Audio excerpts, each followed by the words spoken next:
हरे कृष्ण। हरे कृष्ण। हरे कृष्ण। श्री दामोदराष्टका। नमामीश्वरं सच्चिदानन्दरूपं लसत्कुण्डलं गोकुले भ्राजमानं यशोदभियोलुखलाद्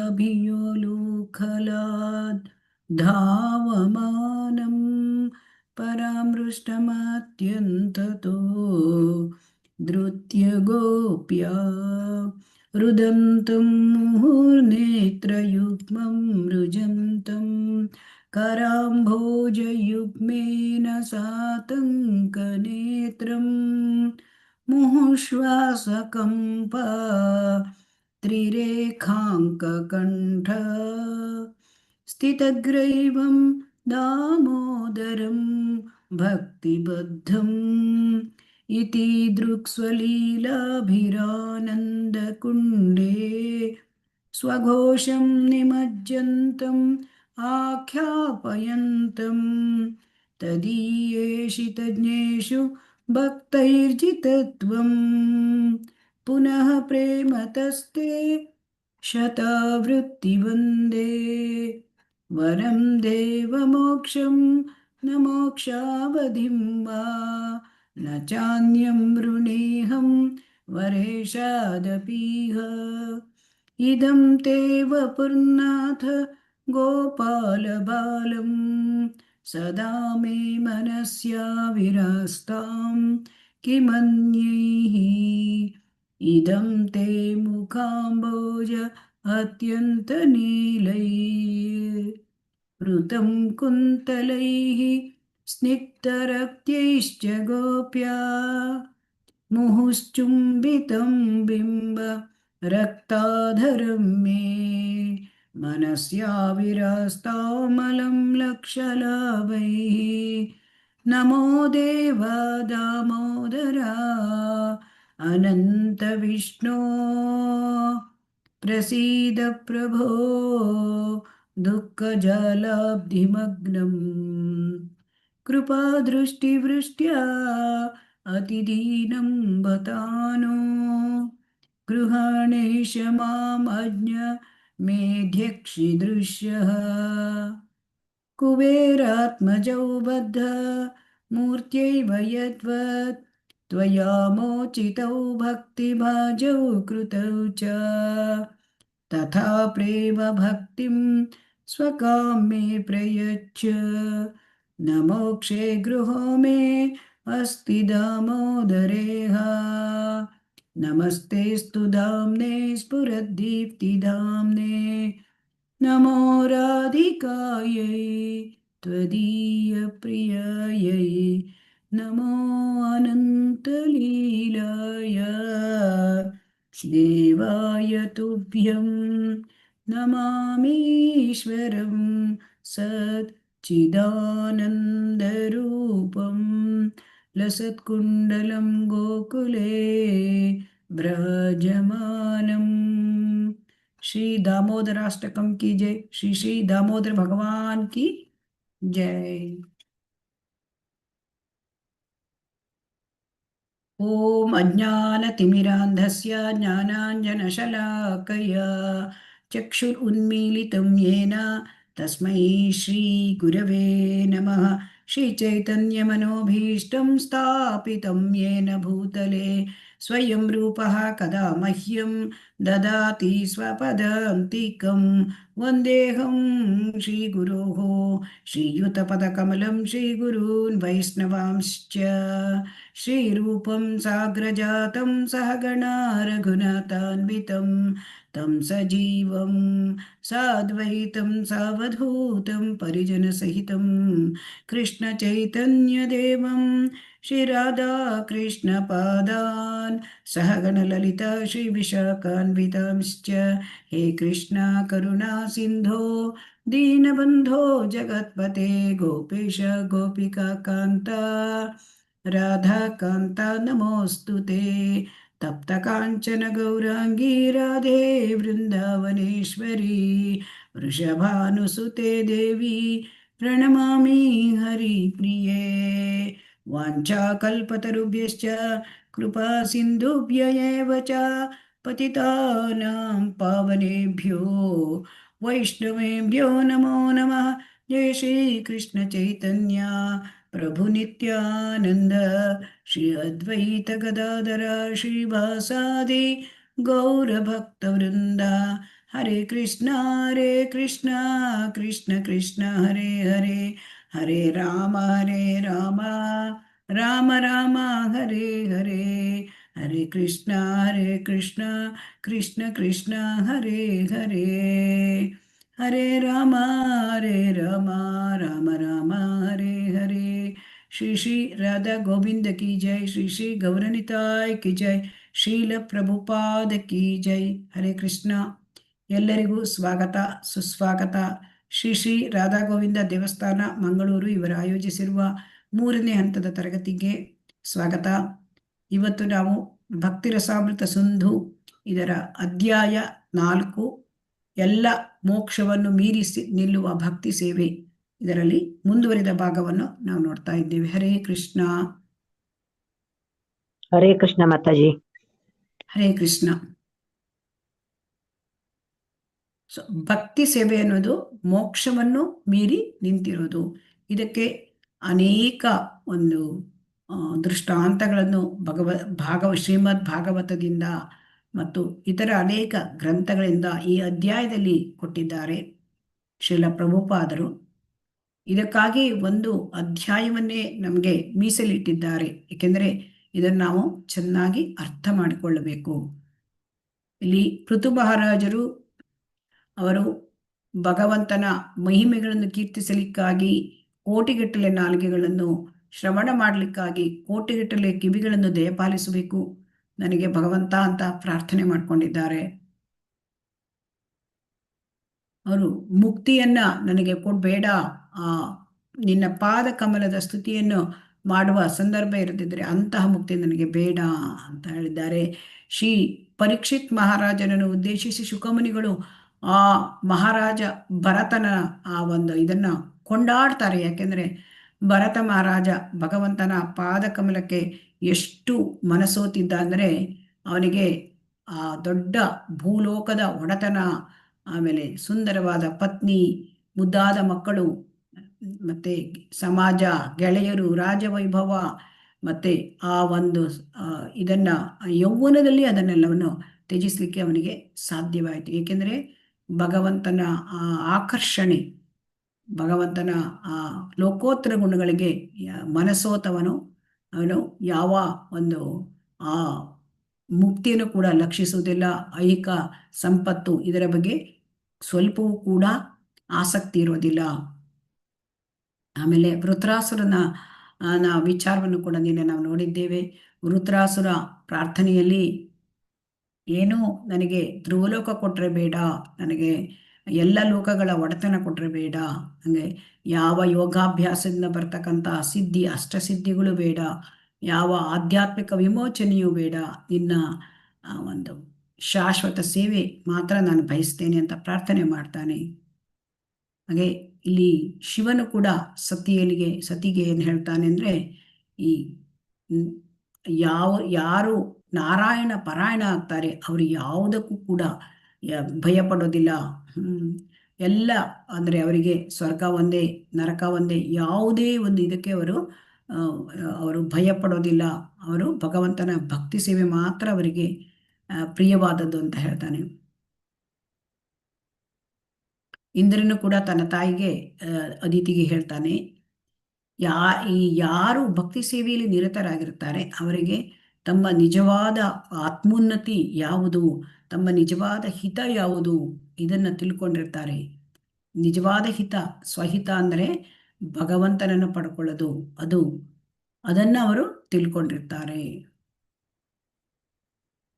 ಆಮೇಲೆ ಇಲ್ಲಿ ಬಹುಮುಖ್ಯವಾದಂಥ ಪ್ರಾರ್ಥನೆ, ಇಲ್ಲಿ ಪ್ರಹ್ಲಾದ ಮಹಾರಾಜ ತನ್ನ ಅಸುರ ಗೆಳೆಯರಿಗೆ ಪ್ರಾರ್ಥನೆ ಮಾಡಿದ್ದು, ಯಾರು ಭಗವಂತನನ್ನು ತೃಪ್ತಿಪಡಿಸ್ತಾರೆ ಅದಕ್ಕಿಂತ ಮಿಗಿಲಾದದ್ದು ಈ ಜಗತ್ತಿನಲ್ಲಿ ಯಾವುದೂ ಇಲ್ಲ. ಯಾರು ಭಗವಂತನನ್ನು ತೃಪ್ತಿಪಡಿಸ್ತಾರೆ, ಯಾರಿಂದ ಭಗವಂತ ಸಂತುಷ್ಟನಾಗ್ತಾನೆ, ಅವರ ಎಲ್ಲ ಅಪೇಕ್ಷೆಯೂ ಕೂಡ ನಿಸ್ಸಂಶಯವಾಗಿ ಕೈಗೂಡ್ತದೆ ಅಂತ ಅವನು ಹೇಳ್ತಾ ಇದ್ದಾನೆ.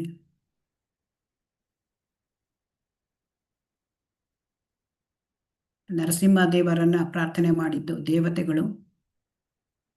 ಅಲ್ಲಿ ಕೂಡ ಹೇಳ್ತಾರೆ, ಇಂದ್ರ ಹೇಳ್ತಾನೆ, ದೇವತೆಗಳ ಒಂದು ಇದರ ಪರವಾಗಿ ಇಂದ್ರ ಹೇಳ್ತಾನೆ, ಅಂದರೆ ಭಕ್ತರು ಮೋಕ್ಷವನ್ನು ಕೂಡ ಅವರು ಲೆಕ್ಕಿಸುವುದಿಲ್ಲ, ಇನ್ನೇನು ಅವರಿಗೆ ಐಹಿಕ ಸಂಪತ್ತಿನ ಬಗ್ಗೆ ಇನ್ನೇನು ಹೇಳೋದು.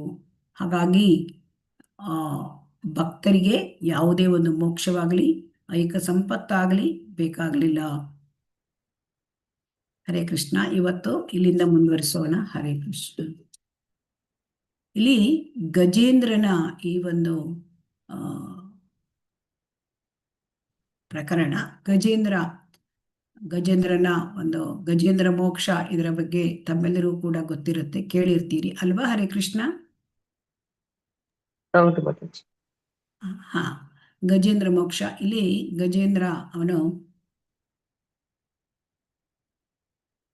ಪ್ರಾರ್ಥನೆ ಮಾಡ್ತಾನೆ. ಯಾಕೆಂದ್ರೆ ಗಜೇಂದ್ರನನ್ನ ಆ ಕಾಲನ್ನ ಗಟ್ಟಿಯಾಗಿ ಹಿಡ್ಕೊಂಡ್ಬಿಟ್ಟಿರ್ತದೆ, ಯಾವುದು ಆ ಒಂದು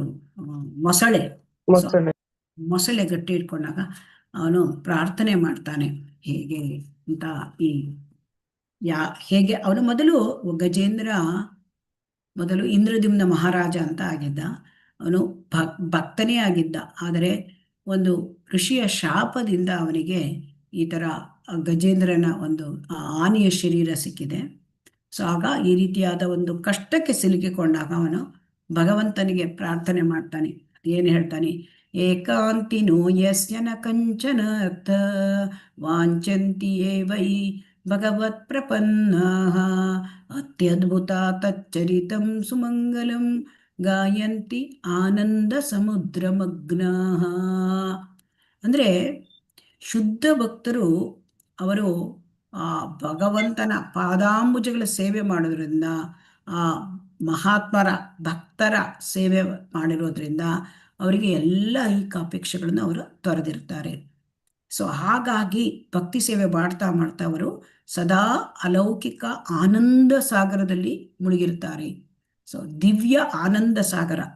ಸೊ ಹಾಗಾಗಿ ಅವರು ಸದಾ ತೃಪ್ತರಾಗಿರ್ತಾರೆ ಅಂತ. ಭಗವಂತನ ಈ ಸೇವೆ ಬಿಟ್ಟರೆ ಅವರಿಗೆ ಬೇರೆ ಯಾವ ಇಚ್ಛೆ ಇರೋದಿಲ್ಲ. ಅವರು ಸಂಪೂರ್ಣ ಭಗವಂತನಲ್ಲಿ ಶರಣಾಗತರಾಗಿ ಭಗವಂತನನ್ನು ಆರಾಧಿಸುತ್ತಾರೆ ಅಂತ. ಸೊ ಭಗವಂತನ ಸೇವೆ ಬಿಟ್ಟರೆ ಬೇರೆ ಯಾವುದು ಕೂಡ ಅವರಿಗೆ ಬೇಕಾಗಲಿಲ್ಲ. ಭುಕ್ತಿಯಾಗಲಿ ಮುಕ್ತಿಯಾಗಲಿ ಅವರಿಗೆ ಸಿದ್ಧಿಯಾಗಲಿ ಬೇಕಾಗಲಿಲ್ಲ. ಅವರು ಏನನ್ನಾದರೂ ಅಪೇಕ್ಷಿಸುವುದಾಗಲೂ ಕೂಡ ಅವರು ಬೇರೆ ಏನನ್ನಾದರೂ ಅಪೇಕ್ಷಿಸುವುದನ್ನಾಗಲಿ ಅಥವಾ ಯಾರನ್ನೋ ಕುರಿತು ಪ್ರಾರ್ಥಿಸುವುದನ್ನಾಗಲಿ ಅವರು ಮಾಡೋದಿಲ್ಲ. ಅವರು ಭಗವಂತನ ಪ್ರಾರ್ಥನೆ ಮಾಡ್ತಾರೆ ಮತ್ತು ಏನನ್ನೂ ಅಪೇಕ್ಷಿಸುವುದಿಲ್ಲ. ಆದರೆ ಇಲ್ಲಿ ಏನಾಗಿದೆ, ಗಜೇಂದ್ರನ ಪ್ರಾರ್ಥನೆಯಲ್ಲಿ ಅವನು, ಆದರೆ ನಾನು ನಿನ್ನಿಂದ ಅನುಗ್ರಹವನ್ನು ಯಾಚಿಸುತ್ತೇನೆ ಅಂತ ಹೇಳ್ತಾನೆ. ಯಾಕೆ? ಅವನಿಗೆ ಬೇರೆ ಒಂದು ಇದೇ ಇರಲಿಲ್ಲ. ಯಾಕೆ ಅಂತಂದ್ರೆ ಅವನಿಗೆ ಅವನ ಒಂದು ಸಿಕ್ಕಿಕೊಂಡಿರ್ತಕ್ಕಂಥ ಆ ಒಂದು ಪರಿಸ್ಥಿತಿ, ಕಠಿಣ ಪರಿಸ್ಥಿತಿ, ಆ ಮೊಸಳೆ ಅವನನ್ನು ಕಚ್ಚಿರೋ ಕಠಿಣ ಪರಿಸ್ಥಿತಿಯಲ್ಲಿ ಅವನಿಗೆ ಬೇರೆ ದಾರಿನೇ ಇರೋದಿಲ್ಲ. ಸೊ ಹಾಗಾಗಿ ಅವನಿಗೆ ಆ ರೀತಿಯಾದ ಅನುಗ್ರಹವನ್ನು ನಾನು ಬೇಡ್ತೇನೆ ಅಂತ ಹೇಳ್ತಾನೆ. ಭಗವಂತ ಅವನನ್ನು ಪಾರ ಮಾಡ್ತಾನೆ. ಅಂದರೆ ಚಕ್ರದಿಂದ ಅವನನ್ನು ಆ ಒಂದು ಮೊಸಳೆಯನ್ನು ಕತ್ತರಿಸಿ ಭಗವಂತ ತನ್ನ ಲೋಕಕ್ಕೆ ಕರ್ಕೊಂಡು ಹೋಗ್ತಾನೆ. ಸೊ ಇದು ತುಂಬ ಮುಖ್ಯ. ಇಲ್ಲಿ ಕೂಡ ಹೇಳ್ತಾರೆ, ಭಗವಂತನ ಶುದ್ಧ ಭಕ್ತರು ಯಾರಿರ್ತಾರೆ ಅವರು ಬೇರೆ ಯಾವುದನ್ನು ಕೂಡ ಅಪೇಕ್ಷೆ ಮಾಡೋದಿಲ್ಲ ಅಂತ. ಹರೇ ಕೃಷ್ಣ.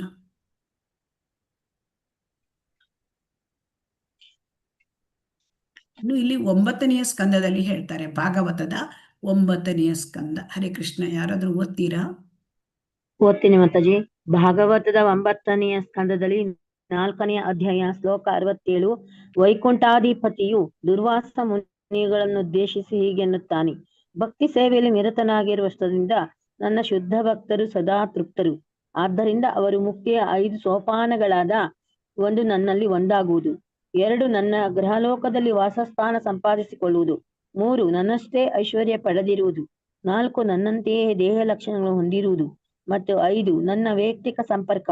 ಇವುಗಳನ್ನು ಕೂಡ ಆಶಿಸುವುದಿಲ್ಲ. ಮುಕ್ತಿಯ ಈ 5 ಸ್ಥಾನಗಳಲ್ಲೇ ನನ್ನ ಭಕ್ತರು ನಿರಾಸಕ್ತರಾಗಿರುವಾಗ ಐಹಿಕ ಸಂಪತ್ ಸಮೃದ್ಧಿಯನ್ನಾಗಲಿ ಅಥವಾ ಐಹಿಕ ಮುಕ್ತಿಯನ್ನಾಗಲಿ ಎಷ್ಟರ ಮಟ್ಟಕ್ಕೆ ಲಕ್ಷಿಸುತ್ತಾರೆಂಬುದನ್ನು ನೀನು ಊಹಿಸಿಕೊಳ್ಳಬಹುದು. ಹರೇ ಕೃಷ್ಣ ಮಾತಾಜಿ. ಹರೇ ಕೃಷ್ಣ. ಹರೇ ಕೃಷ್ಣ. ಇಲ್ಲಿ ಈ ಪ್ರಸಂಗ ಅಂದರೆ ದುರ್ವಾಸ ಮುನಿಗಳು ಅಂಬರೀಷ ಮಹಾರಾಜನಿಗೆ ಅವರು ತೊಂದರೆ ಕೊಟ್ಟಿರ್ತಾರೆ. ಅಂಬರೀಷ ಮಹಾರಾಜನಿಗೆ, ಅಂಬರೀಷ ಮಹಾರಾಜ ಶುದ್ಧ ಭಕ್ತ. ಸೊ ಅವನನ್ನ ಇದಕ್ಕೆ ಅವನಿಗೆ ಒಂದು ಕೊಲ್ಲಲಿಕ್ಕಾಗಿ ಒಂದು ರಾಕ್ಷಸನನ್ನೇ ಸೃಷ್ಟಿ ಮಾಡಿಬಿಟ್ಟಿರ್ತಾರೆ. ಆಗ ಅಂಬರೀಷ ಮಹಾರಾಜ ಏನು ಮಾಡೋದಿಲ್ಲ, ಅವನು ಭಗವಂತನನ್ನ ಸ್ಮರಣೆ ಮಾಡ್ತಾ ಇರ್ತಾನೆ. ಸುದರ್ಶನ ಚಕ್ರ ಆ ದುರ್ವಾಸ ಮುನಿಗಳನ್ನ ಅಟ್ಟಿಸ್ಕೊಂಡು ಹೋಗ್ತದೆ. ಆಗ ದುರ್ವಾಸ ಮುನಿಗಳು ಬ್ರಹ್ಮಲೋಕಕ್ಕೆ ಹೋಗ್ತಾರೆ. ಬ್ರಹ್ಮಲೋಕದಲ್ಲಿ ಬ್ರಹ್ಮ ಹೇಳ್ತಾನೆ, ನನಗಾಗೋದಿಲ್ಲ, ನಾನೇ ವಿಷ್ಣುವನ ಆರಾಧನೆ ಮಾಡ್ತೇನೆ, ಕೃಷ್ಣನ ಆರಾಧನೆ ಮಾಡಿ, ನನಗೆ ಈ ಚಕ್ರ ಮಾಡೋಕ್ಕಾಗಲ್ಲ. ಆಮೇಲೆ ಅವನು ಶಿವನ ಹತ್ರ ಹೋಗ್ತಾನೆ. ಶಿವನ ಹೇಳ್ತಾನೆ, ನನಗಾಗಲ್ಲ, ಈ ವಿಷ್ಣು ಚಕ್ರ, ಸುದರ್ಶನ ಚಕ್ರವನ್ನು ಏನು ಮಾಡ್ಲಿಕ್ಕೆ ಆಗೋಲ್ಲ. ಆಗ ಅವನು ವೈಕುಂಠಕ್ಕೆ ಹೋಗ್ತಾನೆ ದುರ್ವಾಸ ಮುನಿ. ಆಗ ವೈಕುಂಠದಲ್ಲಿ ಹೇಳ್ತಾನೆ ನಾರಾಯಣ, ಏನು ಹೇಳ್ತಾನೆ, ಇಲ್ಲಿ ನಿನಗೆ ಶುದ್ಧ ಭಕ್ತ, ನೀನು ಯಾರನ್ನ ನೀನು ಶುದ್ಧ ಭಕ್ತನನ್ನ ನೀನು ಇದನ್ನು ಮಾಡಿದಾನೆ, ಅಪರಾಧ ಮಾಡಿದೀಯ ನೀನು. ಮತ್ತೆ ಆ ಅಂಬರೀಷನಲ್ಲಿ ಹೋಗಿ ನೀನು ಅವನಲ್ಲಿ ಕೈ ಮುಕ್ಕೋ, ಅವನ ಕಾಲಿಗೆ ನಮಸ್ಕಾರ ಮಾಡು ಹೇಳ್ತಾನೆ. ಸೊ ಹಾಗಾಗಿ ಅವನಲ್ಲಿ ಕ್ಷಮೆ ಬೇಡಿಕೊ ಅಂತ ಹೇಳ್ತಾನೆ. ಸೊ ಅದಕ್ಕೆ ಮುಂಚೆ ಇದೆಲ್ಲ ಹೇಳ್ತಾನೆ. ಶುದ್ಧ ಭಕ್ತರು ಅಂದರೆ ಭಗವಂತನೇ ಇದನ್ನು ಹೇಳ್ತಾನೆ. ವೈಕುಂಠಾಧಿಪತಿ ಏನು ಹೇಳ್ತಾರೆ, ಯಾವಾಗಲೂ ಭಕ್ತರು ಈ ಭಕ್ತಿ ಸೇವೆಯಲ್ಲಿ ನಿರತರಾಗಿದ್ದರಿಂದ ಅವರು ಸದಾ ತೃಪ್ತರಾಗಿದ್ದಾರೆ. ಅವರಿಗೆ ಈ ಒಂದು 5 ಮುಕ್ತಿಗಳು, ಮುಕ್ತಿಯಲ್ಲಿ 5 ಅಂದರೆ ಭಗವಂತನಲ್ಲಿ ದೇವರಲ್ಲಿ ಒಂದಾಗುವುದು ಸಾಯುಜ್ಯ ಮುಕ್ತಿ, ಗ್ರಹದಲ್ಲಿ ಭಗವಂತನ ಇರ್ತಕ್ಕಂಥ ಲೋಕದಲ್ಲಿ ವಾಸ ಮಾಡೋದು ಸಾಲೋಕ್ಯ ಮುಕ್ತಿ, ಭಗವಂತನಷ್ಟೇ ಐಶ್ವರ್ಯ ಪಡೋದು ಸಾಷ್ಟಿ, ಭಗವಂತನಂತೆಯೇ ದೇಹ ಲಕ್ಷಣ ಹೊಂದಿರುವುದು ಸಾರೂಪ್ಯ ಮುಕ್ತಿ, ಆಮೇಲೆ ಭಗವಂತನ ವೈಯಕ್ತಿಕ ಸಂಪರ್ಕ ಸಾಮೀಪ್ಯ. ಸೊ ಇದು ಯಾವುದು ಕೂಡ ಭಕ್ತರು ಆಶೆ ಮಾಡುವುದಿಲ್ಲ. ಇದರಲ್ಲಿ ಈ ಭಕ್ತರು ಈ ಮುಕ್ತಿಯಲ್ಲಿ ನಿರಾಸಕ್ತರಾಗಿರ್ತಾರೆ. ಯಾಕೆಂದ್ರೆ ಅವರು ಭಗವಂತನ ಭಕ್ತಿ ಸೇವೆಯಲ್ಲೇ ತೊಡಗಿರ್ತಾರೆ ಅಂತ ಹೇಳ್ತಾನೆ. ಸೊ ಹಾಗಾಗಿ ಇದು ಅವರಿಗೆ ಇದೆಲ್ಲ ಅಂದರೆ ಈ ಮುಕ್ತಿ ಹೇಳೋದು ಬೇಕಾಗಿಲ್ಲ ಅಂತ ಭಗವಂತನೇ ಇಲ್ಲಿ ಹೇಳಿದ್ದಾನೆ. ಅಂದ್ರೆ ಈ ಅಧ್ಯಾಯದಲ್ಲಿ ಮುಕ್ತಿ ಹೇಳೋದು ಭಕ್ತಿ ಸೇವೆಗೆ ಯಾರಿರ್ತಾರೆ, ಭಕ್ತಿ ಸೇವೆಯಲ್ಲಿ ಶುದ್ಧ ಭಕ್ತರಾಗಿ ಯಾರಿರ್ತಾರೆ ಅವರಿಗೆ ಮುಕ್ತಿ ಹೇಳೋದು ಬೇಕಾಗಿಲ್ಲ. ಶುದ್ಧ ಭಕ್ತಿ ಮುಕ್ತಿಯನ್ನು ಮೀರಿದ್ದು. ಇದಕ್ಕೆ ಬಿಲ್ವಮಂಗಲ ತಾಕೂರರು ಒಂದು ಹೇಳ್ತಾರೆ ಪ್ರಾರ್ಥನೆಯನ್ನ, ಮುಕ್ತಿ ಸ್ವಯಂ ಮುಕುಲಿತಾಂಜಲಿ ಸೇವತೆ ಅಸ್ಮಾನ್ ಧರ್ಮಾರ್ಥ ಕಾಮ ಗತಯ ಸಮಯ ಪ್ರತೀಕ್ಷಾ. ಅಂದ್ರೆ ಯಾರು ಭಗವಂತನ ಭಕ್ತಿ ಸೇವೆಯನ್ನ ಅಲ್ಲಿ ತೊಡಗಿಸಿಕೊಂಡಿರ್ತಾರೆ, ಶುದ್ಧ ಭಕ್ತರಾಗಿರ್ತಾರೆ, ಅವರ ಮನೆ ಎದುರು ಮುಕ್ತಿ ದೇವಿ ಬಂದು ಕೈ ಮುಗಿದುಕೊಂಡು ಕೇಳ್ತೇನೆ, ನಾನು ನಿನ್ನ ಸೇವೆ ಮಾಡಲಾ ಅಂತ, ಮುಕ್ತಿ ಕೊಡ್ತೇನೆ ಅಂತ ಕೇಳ್ತದೆ. ಆದರೆ ಭಕ್ತನಿಗೆ ಅದು ಬೇಕಾಗಿಲ್ಲ, ಭಕ್ತನಿಗೆ ಬೇಕಾಗಿಲ್ಲ. ಅವರಿಗೆ ಧರ್ಮ ಅರ್ಥ ಕಾಮ ಇದು ಯಾವುದು ಮುಕ್ತಿ ಬೇಕಾಗಿಲ್ಲ ಅಂತ ಇಲ್ಲಿ ನಾವು ತಿಳ್ಕೊಳ್ಬೇಕು. ಹರೇ ಕೃಷ್ಣ. ಹರೇ ಕೃಷ್ಣ. ಯಾರಾದ್ರೂ ಓದ್ಬೋದು ಇದು. ಹರೇ ಕೃಷ್ಣ. ಹರೇ ಕೃಷ್ಣ ಮಾತಾಜಿ. ಓದಿ ಮಾತಾಜಿ. ಎಲ್ಲ ನಾಗಪತ್ನಿಯರು ಕಾಳಿಯ ಸರ್ಪದ ಪತ್ನಿಯರು ಮಾಡಿದ ಅಂತಹದೇ ಒಂದು ಪ್ರಾರ್ಥನೆಯ ಪ್ರಸಕ್ತಿ ಶ್ರೀಮದ್ ಭಾಗವತ 10ನೇ ಸ್ಕಂದದಲ್ಲಿ 10ನೇ ಅಧ್ಯಾಯದ ಶ್ಲೋಕ 37. ನಾಗಪತ್ನಿಯರು ಇತ್ತೆಂದು ನುಡಿಯುತ್ತಾರೆ, ಪ್ರಿಯ ಪ್ರಭುವೇ, ನಿನ್ನ ಪಾದಕಮಲಗಳ ಧೂಳು ಅದ್ಭುತ ಮಹಿಮೆ ಉಳ್ಳದ್ದು. ಆ ಧೂಳನ್ನು ಪಡೆದ ಸುದೈವಿ ವ್ಯಕ್ತಿಯು ಸ್ವರ್ಗೀಯ ಗೃಹಗಳಾಗಲಿ ಗೃಹ ಪದ್ಧತಿಯ ಮೇಲಿನ ಒಡೆತನವಾಗಲಿ ಯೋಗ ಸಿದ್ಧಿಯಾಗಲಿ ಅಥವಾ ಐಹಿಕ ಅಸ್ತಿತ್ವದ ಮುಕ್ತಿಯಾಗಲಿ ಬೇಕು ಎನ್ನುವುದಿಲ್ಲ. ಅವನ್ನು ಲಕ್ಷ್ಯ ಮಾಡುವುದೂ ಇಲ್ಲ. ಬೇರೆಯ ಮಾತುಗಳಲ್ಲಿ ಹೇಳುವುದಾದರೆ, ನಿನ್ನೆಯ ಪಾದಕಮಲ ಧೂಳಿಯನ್ನು ಧಾರಣ ಮಾಡಿದಾತನು ಯಾವುದೇ ಸಿದ್ಧಿ ಪ್ರಸಿದ್ಧಿಗಳನ್ನು ಒಂದು ತೃಣ ಮಾತ್ರವೂ ಲಕ್ಷಿಸುವುದಿಲ್ಲ. ಇದು ಎಲ್ಲರೂ ನಾವು ಕೇಳಿದ್ದೇವೆ ಅಲ್ವಾ, ಕೇಳಿರ್ತೀರಿ ನೀವು ಕೂಡ. ಅಂದ್ರೆ ಕಾಳಿಂಗ ಮರ್ದನ ಅಲ್ವಾ, ಕೇಳಿದ್ದೀರಿ ಅಲ್ವಾ ಈ ಕಾಳಿಂಗ ಮರ್ದನ ಲೀಲೆ ಬಗ್ಗೆ? ಹೌದು ಮಾತಾಜಿ. ಇಲ್ಲಿ ಏನಾಗಿತ್ತು ಅಂತಂದ್ರೆ, ಯಮುನಾ ನದಿಯಲ್ಲಿ ನೀರು ಕಾಳಿಂಗನ ವಿಷದಿಂದ ಅದು ಕೂಡಿತ್ತು. ಸೊ ಹಾಗಾಗಿ ಅಲ್ಲಿ ದನಕರಗಳು ಹೋಗಲಿ ಅಥವಾ ಮನುಷ್ಯರು ಹೋಗಲಿ ನೀರು ಕುಡಿಲಿಕ್ಕೆ ಆಗ್ತಾ ಇರಲಿಲ್ಲ. ಸೊ ಕೃಷ್ಣ ಅದನ್ನು ಪರಿಹಾರ ಮಾಡಲಿಕ್ಕಾಗಿ ಏನು ಮಾಡಿದ, ಆ ಆ ಕಾಳಿ ಆ ಒಂದು ಯಮುನಾ ನದಿಗೆ ಧುಮುಕಿ ಅಲ್ಲಿ ಕಾಳಿಂಗನ ಸರ್ಪ, ಅದರ 1,000 ಹೆಡೆಗಳು ಉಳ್ಳ ಸರ್ಪ, ಅದು ಸಣ್ಣ ಸಣ್ಣ ಪುಟ್ಟ ಅಲ್ಲ, ಅಷ್ಟು ದೊಡ್ಡ ಸರ್ಪ, ಅದರ ಮೇಲೆ ಅವನು ನರ್ತನೆ ಮಾಡಿದ. ಆನ ಅಸಂಖ್ಯಾತ ಮಣಿಗಳಿತ್ತಂತೆ ಅಲ್ಲಿ. ಆ ಮಣಿಗಳ ಒಂದು ಸ್ಪರ್ಶದಿಂದ ಭಗವಾನ್ ಕೃಷ್ಣನ ಕಾಲು ಕೆಂಪಾಗಿತ್ತಂತೆ. ಸೊ ಅವನು ತುಂಬ ಹೀಗೆ ನರ್ತನೆ ಮಾಡಿದಾಗ ಕಾಳಿಂಗನ ಮೂಗಿಂದ, ಆಮೇಲೆ ಕಣ್ಣಿಂದ, ಅವನ ಬಾಯಿಯಿಂದ ಎಲ್ಲ ವಿಷಗಳು ಹೊರಟು ಬರುತ್ತೆ. ವಿಷ ಎಲ್ಲ ವಿಷ ಬಂದ ಮೇಲೆ ಆಮೇಲೆ ರಕ್ತ ಕಾರ್ಲಿಕ್ಕೆ ಪ್ರಾರಂಭ ಮಾಡ್ತಾನೆ. ಸೊ ಇಲ್ಲಿ ಆಗ ಅವನಿಗೆ ಗೊತ್ತಾಗುತ್ತೆ, ಓಹೋ ನನ್ನನ್ನು ಇಲ್ಲಿ ನನ್ನ ತಲೆ ಮೇಲೆ ಯಾರು ನರ್ತನ ಮಾಡ್ತಿದ್ದಾನೆ ಅವನು ಭಗವಂತ ಅಂತ ಅವನ ಮೇಲೆ ಗೊತ್ತಾಯ್ತಂತೆ. ಅವನ ಎಲ್ಲ ವಿಷಯವೆಲ್ಲ ಹೋದ ಮೇಲೆ ಅವನಿಗೆ ಅರ್ಥ ಆಯಿತು ಭಗವಂತ ಅಂತ. ಆಗ ಅವನು ಭಗವಂತನ ಆ ಪಾದದಲ್ಲಿ ಆಶ್ರಯ ತೆಗಿತಾನೆ, ಮನಸ್ಸಿನಲ್ಲಿಯೇ ಭಗವಂತನನ್ನು ನೆನ್ಕೊಳ್ತಾನೆ. ಸೊ ಆ ಕಾಳಿಂಗನ ಆ ಕೊಡೆಗಳಂತ ಹೆಡೆಗಳು, ಆ ಹೆಡೆಗಳು ಹೇಗಿದ್ದಂದ್ರೆ ಕೊಡೆಗಳಂಗಿದ್ದರಂತೆ. ಆ ಹೆಡೆಗಳ ಎಲ್ಲ ನಜ್ಜು ಕುಜ್ಜಾಗಿ ಹೋಗಿತ್ತಂತೆ. ಸೊ ಅದನ್ನು ನೋಡಿ ಆಮೇಲೆ ಆ ಕಾಳಿಂಗನ ಅನೇಕ ಪತ್ನಿಯರಿದ್ದರು. ಅವರು ತಮ್ಮ ಮಕ್ಕಳನ್ನೆಲ್ಲ ಮುಂದೆ ಇಟ್ಕೊಂಡು ಭಗವಂತನಿಗೆ ಸಾಷ್ಟಾಂಗ ನಮಸ್ಕಾರ ಮಾಡಿ ಅವರು ಏನು ಮಾಡ್ತಾರೆ, ಕಾಳಿಂಗ ಪತ್ನಿಯರು ಪ್ರಾರ್ಥನೆ ಮಾಡ್ತಾರೆ. ಏನು ಪ್ರಾರ್ಥನೆ ಮಾಡ್ತಾರೆ, ಕಾಳಿಂಗನ ಹತ್ರ ಅದು ಕಾಳಿಂಗನನ್ನು ನೀನು ಈ ಥರ ಮಾಡಿದೀಯಾ, ಆದರೆ ಅದರ ಹಿಂದಿನ ಜನ್ಮದಲ್ಲಿ ಕಾಳಿಂಗ ಏನಾದರೂ ಪುಣ್ಯ ಮಾಡಿರ್ಬೋದು, ಧರ್ಮ ಕಾರ್ಯ ಮಾಡಿರ್ಬೋದು ಅವನು. ಸೊ ಹಾಗಾಗಿ ನಿನ್ನ ಈ ಪಾದದ ಧೂಳಿಯನ್ನು ತಲೆ ಮೇಲೆ ಇಟ್ಕೊಳ್ತಕ್ಕಂಥ ಒಂದು ಸೌಭಾಗ್ಯ ಅವನಿಗೆ ಬಂದಿದೆ. ಭಗವಂತನ ಪಾದದಲ್ಲಿ ಯಾವಾಗಲೂ ಧೂಳಿರುವುದಿಲ್ಲ. ಆದರೆ ಆ ಭಗವಂತನ ಪಾದ ಕಮಲಗಳನ್ನು ನಿನ್ನ ತಲೆಯಲ್ಲಿ ಸ್ಪರ್ಶ ಆಗಿದೆ, ಅದು ತುಂಬ ಮುಖ್ಯವಾದದ್ದು ಅಂತ ಹೇಳ್ತಾರೆ. ಮತ್ತೆ ಪ್ರಾರ್ಥನೆ ಮಾಡ್ತಾರೆ. ಯಾರು ಭಗವಂತನನ್ನ ಶುದ್ಧ ಭಕ್ತಿ ಸೇವೆ ಮಾಡ್ತಾರೆ ಅವರಿಗೆ ಯಾವುದು ಬೇಡ.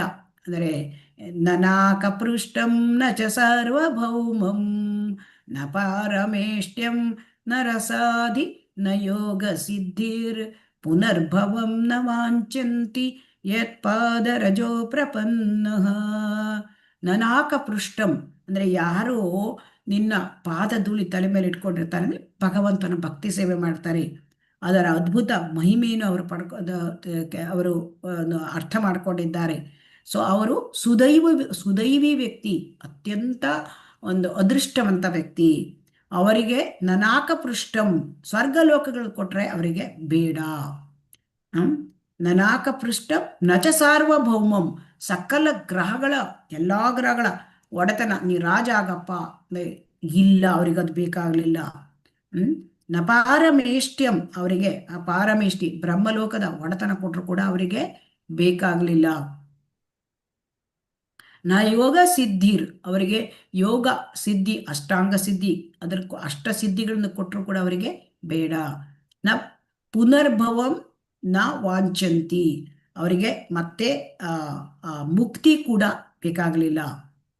ಯಾರಿಗೆ ಇಂತಹ ಆ ಭಗವಂತನ ಆ ಪಾದ ಧೂಳಿಯನ್ನು ತಲೆ ಮೇಲೆ ಇಟ್ಕೊಳ್ತಕ್ಕಂಥ ವ್ಯಕ್ತಿ ಸುದೈವ ವ್ಯಕ್ತಿ, ಅಂದರೆ ಭಕ್ತಿಯಲ್ಲಿ ಮುಂದುವರಿದ, ಭಕ್ತಿ ಸೇವೆಯಲ್ಲಿ ತನ್ನನ್ನು ತೊಡಗಿಸಿಕೊಂಡ ವ್ಯಕ್ತಿ.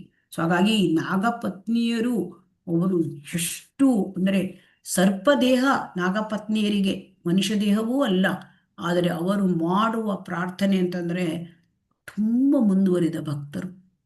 ನಮಗೆ ಅರ್ಥ ಆಗೋದಿಲ್ಲ ಅಲ್ವಾ, ಸರ್ಪಗಳು ಕೂಡ ಪ್ರಾರ್ಥನೆ ಮಾಡ್ಲಿಕ್ಕೆ ಸಾಧ್ಯ ಅಂತ. ಹರೇ ಕೃಷ್ಣ. ಇಲ್ಲ ಮಾತಾಡಿ. ಅಂತಹ ಅವ್ರು ಹೇಳ್ತಾರೆ, ಎಷ್ಟೋ ನೋಡು ಕಾಳಿಂಗ ಅವನು ಎಷ್ಟೋ ಪಾಪ ಮಾಡಿ ಸರ್ಪದ ದೇಹ, ಸೊ ಪ್ರಾಣಿ ಶರೀರ ಅಲ್ವಾ ಸರ್ಪ, ಆದರೂ ಕೂಡ ಅದರಲ್ಲಿ ಭಗವಂತನಲ್ಲಿ ಅವರು ಪ್ರಾರ್ಥನೆ ಮಾಡ್ತಾರೆ. ಸೊ ಹಾಗಾಗಿ ನಾವು ತಿಳ್ಕೊಳ್ಬೇಕು, ನಮಗೆ ಮನುಷ್ಯ ಶರೀರ ಸಿಕ್ಕಿದೆ. ಮನುಷ್ಯ ಶರೀರ ಸಿಕ್ಕಿದಾಗ ನಾವು ಭಗವಂತನನ್ನ ನಾವು ಭಕ್ತಿ ಸೇವೆಯಲ್ಲಿ ತೊಡ್ಕೊಳ್ಬೇಕು. ಇದು ಮನುಷ್ಯ ಶರೀರ ಸಿಕ್ಕಿದಾಗ ಅಲ್ವಾ. ಮನುಷ್ಯ ಶರೀರ ಅಂತಂದ್ರೆ ಅಲ್ಲಿ ತುಂಬ ನಮಗೆ ಪ್ರಜ್ಞೆ ಜಾಸ್ತಿ ಇರುತ್ತೆ. ಸೊ ಹಾಗಾಗಿ ಅವ್ರು ಏನ್ ಪ್ರಾರ್ಥನೆ ಮಾಡ್ತಾರೆ, ನಿನ್ನ ಪಾದ ಕಮಲಗಳ ಧೂಳಿಯನ್ನು ಧಾರಣ ಮಾಡಿದಾತನು ಯಾವುದೇ ಸಿದ್ಧಿ ಪ್ರಸಿದ್ಧಿಗಳನ್ನು ಒಂದು ತೃಣ ಮಾತ್ರವೂ ಲಕ್ಷಿಸುವುದಿಲ್ಲ. ಸಿದ್ಧಿ ಪ್ರಸಿದ್ಧಿ ಎಲ್ಲರಿಗೂ ಪ್ರಸಿದ್ಧಿ ಬೇಕಲ್ವಾ. ಹರೇ ಕೃಷ್ಣ ಹರೇ ಕೃಷ್ಣ. ಬೇಕಾದ್ರೆ ಅವಳು ತಕೊಂಡು ಇಷ್ಟೊತ್ತಿಗೆ ಬೇಕಾದ್ರೆ. ಹರೇ ಕೃಷ್ಣ. ನಿಮ್ಗೇನಾದ್ರೂ ಮಾತಾಡಬೇಕು ಅಂತಿದ್ರೆ ದಯವಿಟ್ಟು ಮ್ಯೂಟ್ ಮಾಡ್ಕೊಳ್ಳಿ. ಹರೇ ಕೃಷ್ಣ. ಈಗ ನಮಗೆ ಸಿದ್ಧಿ ಪ್ರಸಿದ್ಧಿಗಳು ಬೇಕಾಗತ್ತೆ ಅಲ್ವಾ. ಹರೇ ಕೃಷ್ಣ. ಭೌತಿಕದಲ್ಲಿ ಹರೇ ಕೃಷ್ಣ ಎಲ್ಲರಿಗೂ ಪ್ರಸಿದ್ಧರಾಗಬೇಕು ಅಂತ ಇಚ್ಛೆ ಅಲ್ವಾ. ಹರೇ ಕೃಷ್ಣ. ಹೌದು ಹಾಗಾಗಿ ಇಲ್ಲಿ ಹೌದು ಭಗವಂತನ ಸೇವೆಯಲ್ಲಿ ಇಲ್ಲಿ ನಿರತರಾದವರು ಆ ಭಗವಂತನ ಪಾದ ಕಮಲವನ್ನು ತಲೆ ಮೇಲೆ ಇಟ್ಕೊಂಡು ಅವನ ಭಗವಂತನನ್ನು ಯಾರು ಸೇವೆ ಮಾಡ್ತಾರೆ ಅವರಿಗೆ ಈ ಸಿದ್ಧಿ ಪ್ರಸಿದ್ಧಿ ಎಲ್ಲ ತೃಣಕ್ಕೆ ಸಮಾನ, ಒಂದು ಹುಲ್ಲು ಕಡ್ಡಿಗೆ ಸಮಾನ ಅಂತೆ. ಹರೇ ಕೃಷ್ಣ. ಅದರಿಂದ ನಾವು ತಿಳ್ಕೊಳ್ಬೇಕು, ಈ ಪ್ರಾರ್ಥನೆಯನ್ನ ನಾಗಪತ್ನಿಯರು ಮಾಡಿದ್ದಾರೆ. ಸೊ ಹಾಗಾಗಿ ನಾವು ಅವರಿಂದ ಪಾಠ ಕಲಿಬೇಕು ಅಲ್ವಾ. ಹರೇ ಕೃಷ್ಣ. ಇದನ್ನ ಯಾರಾದ್ರೂ ಓದ್ತೀರಾ. ಹರೇ ಕೃಷ್ಣ. ಹರೇ ಕೃಷ್ಣ ಮಾತಾಜಿ. ಓದಿ. ಶ್ರೀಮದ್ ಭಾಗವತದ 10ನೇ ಸ್ಕಂದದಲ್ಲಿ 87ನೇ ಅಧ್ಯಾಯ ಶ್ಲೋಕ 21 ಬರುವ ಒಂದು ಪ್ರಶಸ್ತಿ ಹೀಗಿದೆ. ಅದರಲ್ಲಿ ಶ್ರುತಿಗಳು ಸಾಕಾರ ವೇದಗಳು ಭಗವಂತನನ್ನು ಕುರಿತು ಪ್ರಿಯ ಪ್ರಭುವೆ, ಆಧ್ಯಾತ್ಮಿಕ ಜ್ಞಾನವನ್ನು ಅರ್ಥೈಸಿಕೊಳ್ಳುವುದು ದುಸ್ತರ. ನಿನ್ನ ಯಥಾರೂಪದಲ್ಲಿ ಆಗಿರುವ ಈಗಿನ ನಿನ್ನ ಅವಿಭಾರ್ವವು ಕಠಿಣ ವಸ್ತುವಾದ ಆತ್ಮಜ್ಞಾನದ ತಿಳಿವನ್ನು ನೀಡುವುದಕ್ಕಾಗಿಯೇ ಉಂಟಾಗಿದೆ. ಹೀಗಾಗಿ ಮುಕ್ತಾತ್ಮರಾದ ಆಚಾರ್ಯರನ್ನು ಸೇರಿಸಿಕೊಳ್ಳಲು ನಮ್ಮ ಗೃಹ ಸೌಖ್ಯವನ್ನು ತೊರೆದಿರುವ ಭಕ್ತರು ಇದೀಗ ನಿನ್ನ ಭಕ್ತ ಸೇವೆಯಲ್ಲಿ ಪೂರ್ಣ ತನ್ಮಯರಾಗಿದ್ದಾರೆ. ಆದ್ದರಿಂದ ಮುಕ್ತಿ ಎಂಬ ಹೆಸರಿನಲ್ಲಿ ಸಿಗುವುದನ್ನು ಆ ಭಕ್ತರು ಲಕ್ಷ್ಯ ಮಾಡುವುದಿಲ್ಲ ಎಂದಿದೆ. ಈ ಶ್ಲೋಕಕ್ಕೆ ವಿವರಣೆ ನೀಡುವಾಗ ಒಂದು ಸಂಗತಿಯನ್ನು ಗಮನಿಸಬೇಕು. ಆಧ್ಯಾತ್ಮಿಕ ಜ್ಞಾನವೆಂದರೆ ಆತ್ಮವನ್ನು ತಮ್ಮ ಪರಮಾತ್ಮನ ಅರ್ಥ ಮಾಡಿಕೊಳ್ಳುವುದೇ ಆಗಿದೆ. ವ್ಯಕ್ತಿಗತ ಆತ್ಮ ಹಾಗೂ ಪರಮಾತ್ಮ ಈ ಎರಡು ಗುಣಾತ್ಮಕವಾಗಿ ಒಂದೇ. ಆದ್ದರಿಂದ ಈ ಎರಡು ಬ್ರಹ್ಮನ್ ಅಥವಾ ಆತ್ಮ ಎಂದೇ ಪ್ರಸಿದ್ಧವಾಗಿದೆ. ಆದರೆ ಬ್ರಹ್ಮನ್ ಜ್ಞಾನವು ದಕ್ಕುವುದು ಕಷ್ಟ. ಆತ್ಮವನ್ನು ಅರ್ಥ ಮಾಡಿಕೊಳ್ಳುವ ಕಾರ್ಯದಲ್ಲಿ ಅನೇಕ ತತ್ವಜ್ಞಾನಿಗಳು ನಿರತರಾಗಿದ್ದಾರೆ. ಆದರೆ ಅವರು ಗಣನೀಯ ಪ್ರಗತಿಯನ್ನೇನೂ ಸಾಧಿಸಿಲ್ಲ. ಕೋಟಿಗಟ್ಟಲೆ ಜನರಲ್ಲಿ ಎಲ್ಲೋ ಒಬ್ಬನು ಆಧ್ಯಾತ್ಮಿಕ ಜ್ಞಾನವೆಂದರೇನು ಎಂಬುದನ್ನು ತಿಳಿಯಲು ಪ್ರಯತ್ನಿಸಿಯಾನು. ಹೀಗೆ ಪ್ರಯತ್ನಿಸುವ ಎಷ್ಟೋ ಮಂದಿಯಲ್ಲಿ ಒಬ್ಬನ ಅಥವಾ ಬೆರಳಿಕೆಯಷ್ಟು ಮಂದಿಯೋ ದೇವೋತ್ತಮ ಪರಮಪುರುಷ ಯಾರೆಂದು ಅರ್ಥ ಮಾಡಿಕೊಳ್ಳಬಹುದು ಎಂದೇ ಆಧ್ಯಾತ್ಮಿಕ ಜ್ಞಾನವನ್ನು ಅರ್ಥೈಸಿಕೊಳ್ಳುವುದು ಕಷ್ಟವೆಂದು ಮತ್ತು ಅದನ್ನು ಸಾಧನೀಯವನ್ನಾಗಿ ಮಾಡಲು ಸ್ವಯಂ ಪರಮ ಪ್ರಭುವೇ ಶ್ರೀಕೃಷ್ಣನಾಗಿ ಬಂದು ಅರ್ಜುನ ಅಂತ ಮಿತ್ರನಿಗೆ ಉಪದೇಶ ಮಾಡ್ತಾನೆ ಎಂದು ಈ ಶ್ಲೋಕವು ಹೇಳುತ್ತದೆ. ಜನಸಾಮಾನ್ಯರು ಈ ಉಪದೇಶದ ಲಾಭ ಪಡೆಯಲಿ ಎಂಬುದು ಶ್ಲೋಕದ ಇಂಗಿತಾರ್ಥ. ಮುಕ್ತಿ ಎಂದರೆ ಲೌಕಿಕ ಬದುಕಿನ ಎಲ್ಲಾ ಸುಖಗಳನ್ನು ತ್ಯಜಿಸುವುದು ಎಂದು ಕೂಡ ಈ ಶ್ಲೋಕ ಸೂಚಿಸುತ್ತದೆ. ಐಹಿಕ ಸಂದರ್ಭಗಳಿಂದ ಮುಕ್ತರಾದ ಮಾತ್ರಕ್ಕೆ ನಿರಾಕಾರವಾದಿಗಳು ತೃಪ್ತಿ ಕಾಣುತ್ತಾರೆ. ಆದರೆ ಭಕ್ತರಾದವರು ಸ್ವತೇವ ಐಹಿಕ ಬದುಕನ್ನು ತೊರೆದು ಭಗವಾನ್ ಕೃಷ್ಣನ ಅದ್ಭುತ ಲೀಲಾ ಕಾರ್ಯಗಳ ಶ್ರವಣ ಸಂಕೀರ್ತನೆಗಳಲ್ಲಿ ಅಲೌಕಿಕ ಆನಂದವನ್ನು ಪಡೆಯಬಲ್ಲರು. ಹರೇ ಕೃಷ್ಣ ಮಾತಾಜಿ. ಹರೇ ಕೃಷ್ಣ. ಇದು 10ನೇ ಸ್ಕಂದದಲ್ಲಿ ಬರ್ತಕ್ಕಂಥ ಶ್ಲೋಕ 87ನೇ ಅಧ್ಯಾಯ. ದುರವಗಮಾತ್ಮತತ್ವ ನಿಗಮಾಯ ತವಾತ್ತ ತನೋಶ್ಚರಿತ ಮಹಾಮೃತಾಪ್ತಿ ಪರಿವರ್ತ ಪರಿಶ್ರಮಣಾಃ ಪರಿಲಶಂತಿ ಕೇಚಿದ್ ಅಪವರ್ಗಂ ಅಪೀಶ್ವರತೆ ಚರಣ ಸರೋಜಹಂಸ ಕುಲ ವಿಸೃಷ್ಟ ಗ್ರಹ. ಅಂದ್ರೆ ಇಲ್ಲಿ ಏನಾಗ್ತದೆ ಅಂದ್ರೆ ಸೃಷ್ಟಿ ಈಗ ಪ್ರಳಯ ಆದಾಗ ಎಲ್ಲ ಒಳಗೆ ಹೋಗ್ಬಿಟ್ಟಿರುತ್ತೆ ಭಗವಂತನ ಶರೀರದಲ್ಲಿ ಅಲ್ವಾ. ಎಲ್ಲ ಪ್ರಳಯ ಆಗಿರ್ತದೆ ಅಂತ. ಆಮೇಲೆ ಮತ್ತೆ ಸೃಷ್ಟಿ ಆಗ್ಬೇಕು. ಆ ಪ್ರಳಯ ಆದ್ಮೇಲೆ ಏನಾಗಿರುತ್ತೆ, ವಿಷ್ಣು ಮಹಾವಿಷ್ಣು ಕಾರಣೋದಕಶಾಹಿ ವಿಷ್ಣು ಆ ಕೃಷ್ಣನ ಸ್ವಾಂಶ ಅಂಶ ವಿಸ್ತರಣೆ ಅವನು ಏನ್ ಮಾಡ್ತಾನೆ, ಆ ಕಾರಣ ಸಮುದ್ರದಲ್ಲಿ ಅವನು ಒಂದು ಯೋಗ ನಿದ್ರೆಯಲ್ಲಿ ಇರ್ತಾನೆ. ಇನ್ನು ಸೃಷ್ಟಿ ಆಗಬೇಕು. ಆಗ ಆ ಮಹಾವಿಷ್ಣುವಿನ ಶ್ವಾಸೋಚ್ಛ್ವಾಸದಿಂದ ಮೊದಲು ವೇದಗಳು ಹೊರಗೆ ಬರುತ್ತವೆ. ಈ ವೇದಗಳು ಹೊರಗೆ ಬರ್ತವೆ ಅಂದ್ರೆ ವೇದಗಳು ಅಂದ್ರೆ ಅವಕ್ಕೆ ಸಾಕಾರ ಇರುತ್ತೆ. ನಮಗೆ ವೇದಗಳು ಅಂದ್ರೆ ನಾವು ಒಂದು ಪುಸ್ತಕಗಳ ರೂಪದಲ್ಲಿ ನಾವು ನೋಡ್ತೇವೆ ಅಲ್ವಾ. ಹರೇ ಕೃಷ್ಣ. ಆ ತರ ಅಂತ ತಿಳ್ಕೊಂಡ್ಬಿಡ್ತೇವೆ ಅಲ್ವಾ. ಅಲ್ಲ, ಅವರಿಗೆ ಹಾಗೆ ನಮಗೆ ರೂಪ ಇರುತ್ತೆ, ಅವರಿಗೆ ಸಾಕಾರ ರೂಪ ಇರುತ್ತೆ. ಈ ಸಾಕಾರ ವೇದಗಳು ಏನನ್ನ ಅವರು ಮೊದಲು ಮಹಾವಿಷ್ಣುವಿನ ಉಸಿರಿನಿಂದ ಹೊರಗೆ ಬಂದ ಮೇಲೆ ಅವರು ಏನು ಮಾಡ್ತಾರೆ, ಈಗ ಈಗ ಕವಿಗಳು ಮತ್ತೆ ರಾಜನ ಆಸ್ಥಾನದಲ್ಲಿ ರಾಜನನ್ನು ಹೋಗಿ ಬೆಳಿಗ್ಗೆ ಹೊಗಳಿ ಅವನನ್ನು ಎಚ್ಚರ ಮಾಡ್ತಾರಂತೆ, ಎಲ್ಲ ಹಿಂದಿನ ಕಾಲದಲ್ಲೆಲ್ಲ. ಅದೇ ತರಹ ಈ ವೇದಗಳ ಸಾಕಾರ ರೂಪ ಅವರು ಏನು ಮಾಡ್ತಾರೆ, ಆ ಭಗವಂತ ಯೋಗ ನಿದ್ರೆಯಲ್ಲಿದ್ದಾನೆ, ಇನ್ನೇನು ಸೃಷ್ಟಿ ಪ್ರಾರಂಭ ಆಗಬೇಕು, ಆಗ ಅವರು ಭಗವಂತನ ಮಹಿಮೆಗಳನ್ನು ಹಾಡ್ತಾರೆ. ಆ ಮಹಿಮೆಗಳು ಹಾಡಿ ಆ ಭಗವಂತನನ್ನು ಎಚ್ಚರಗೊಳಿಸ್ತಾರೆ. ಆದರೆ ಭಗವಂತ ಯಾವಾಗಲೂ ಎಚ್ಚರವಾಗಿರ್ತಾನೆ, ಅವನು ಎಚ್ಚರ ಮಾಡಬೇಕು ಅಂತ ಇಲ್ಲ. ಆದರೆ ವೇದಗಳು ಆ ಒಂದು ಸಂದರ್ಭವನ್ನು ಅವರು ಉಪಯೋಗಿಸ್ಕೊಂಡು ಭಗವಂತನ ಮಹಿಮೆಯನ್ನು ಹಾಡ್ತಾರೆ. ಅದರಲ್ಲಿ ಬರ್ತಕ್ಕಂತಹ ಒಂದು ಶ್ಲೋಕ ಇದು, ಈ ಒಂದು ಶ್ಲೋಕ. ಇದರಲ್ಲಿ ಏನು ಅಂತಂದ್ರೆ ಭಗವಂತನನ್ನ ಆಧ್ಯಾತ್ಮಿಕ ಜ್ಞಾನ ಇದು ತಿಳ್ಕೊಳ್ಳೋದು ಬಹಳ ಕಷ್ಟ ಅಲ್ವಾ. ದುರವಗಮ ಆತ್ಮತತ್ವ ಅಲ್ವಾ. ಆಧ್ಯಾತ್ಮಿಕ ಜ್ಞಾನವನ್ನು ತಿಳ್ಕೊಳ್ಳೋದು ಸುಲಭ ಇದೆಯಾ? ಇಲ್ಲ, ತುಂಬಾ ದುಸ್ತರ, ಬಹಳ ಕಷ್ಟ ಆಧ್ಯಾತ್ಮಿಕ ಜ್ಞಾನವನ್ನ ಅರ್ಥ ಮಾಡ್ಕೊಳ್ಳೋದು. ಈಗ ದುರವಗಮ ಆತ್ಮತತ್ವ, ಸೊ ನಿಗಮಾಯ ತವ ಆತ್ಮ ತನೋಶ್ಚರಿತ ಅಂದ್ರೆ ಇಲ್ಲಿ ಭಗವಂತ ಅದೇ ತಾನೇ ಯಥಾರೂಪದಲ್ಲಿ ಭಗವಂತ ಕೃಷ್ಣ ಬಂದಿದ್ದಾನೆ, ಈ ಒಂದು ಭೌತಿಕ ಪ್ರಪಂಚಕ್ಕೆ ಆವಿರ್ಭಾವ ಆಗಿದ್ದಾನೆ. ಯಾಕೆ ಆವಿರ್ಭಾವ ಆಗಿದ್ದಾನೆ? ಕಠಿಣ ವಸ್ತುವಾದ ಆತ್ಮಜ್ಞಾನದ ತಿಳಿವನ್ನು ಕೊಡಲಿಕ್ಕಾಗಿ ಬಂದಿದ್ದಾನೆ ಅಲ್ವಾ. ಭಗವದ್ಗೀತೆ ಕೊಟ್ಟಿದ್ದಾನೆ ಅಲ್ವಾ. ಹರೇ ಕೃಷ್ಣ.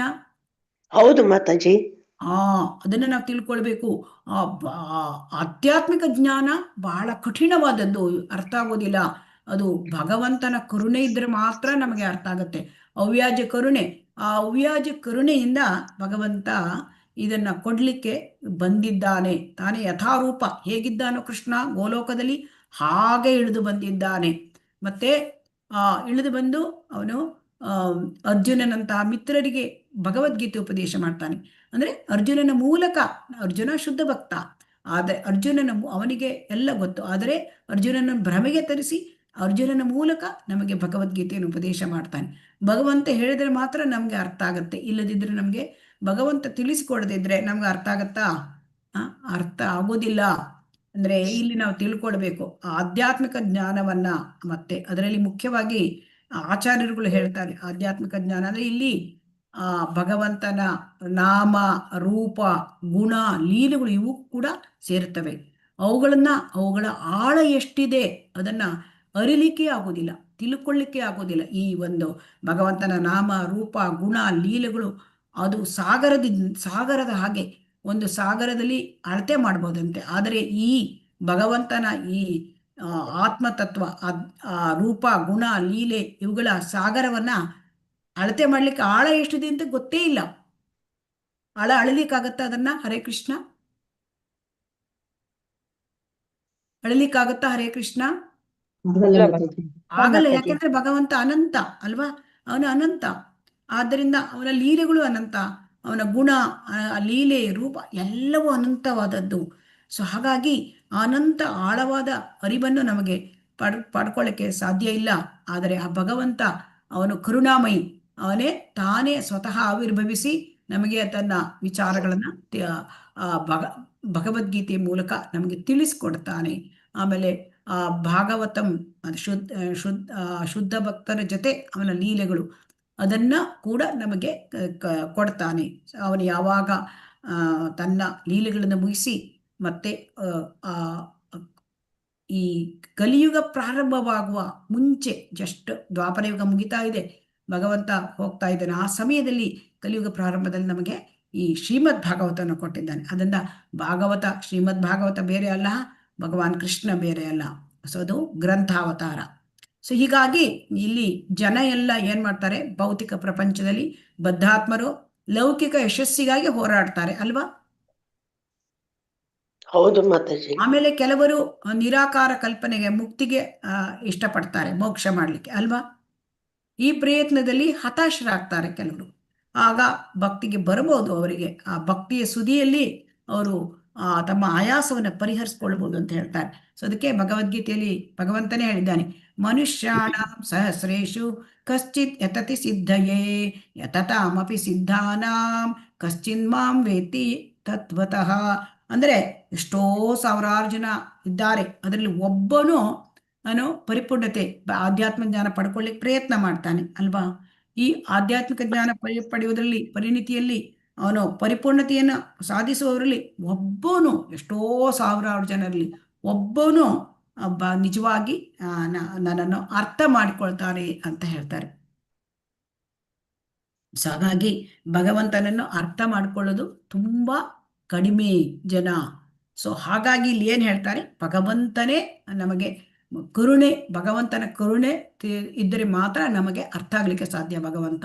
ಅದಕ್ಕೆ ಹೇಳ್ತಾರೆ ಭಕ್ತ್ಯಾ ಮಾಂ ಅಭಿಜಾನಾತಿ ಯಾವಾನ್ ಇಚ್ಛಾಸ್ಮಿ ತತ್ವತಃ ತಥೋ ಮಾಂ ತತ್ವತೋ ಜ್ಞಾತ್ವಾ ವಿಶತೆ ತದ್ ಅನಂತರಂ. ಭಕ್ತರು ಮಾತ್ರ ಭಗವಂತನನ್ನು ತಿಳ್ಕೊಳ್ಳಿಕ್ಕೆ ಸಾಧ್ಯ. ಹೇಗೆ ಸಾಧ್ಯ? ಅದು ಭಗವಂತನ ಕರುಣೆಯಿಂದ ಅವರು ತಿಳ್ಕೊಳ್ತಾರೆ. ಭಕ್ತರ ಮೇಲೆ ವಿಶೇಷ ಕರುಣೆಯಿಂದ ಭಗವಂತ ತೋರಿಸ್ತಾನೆ.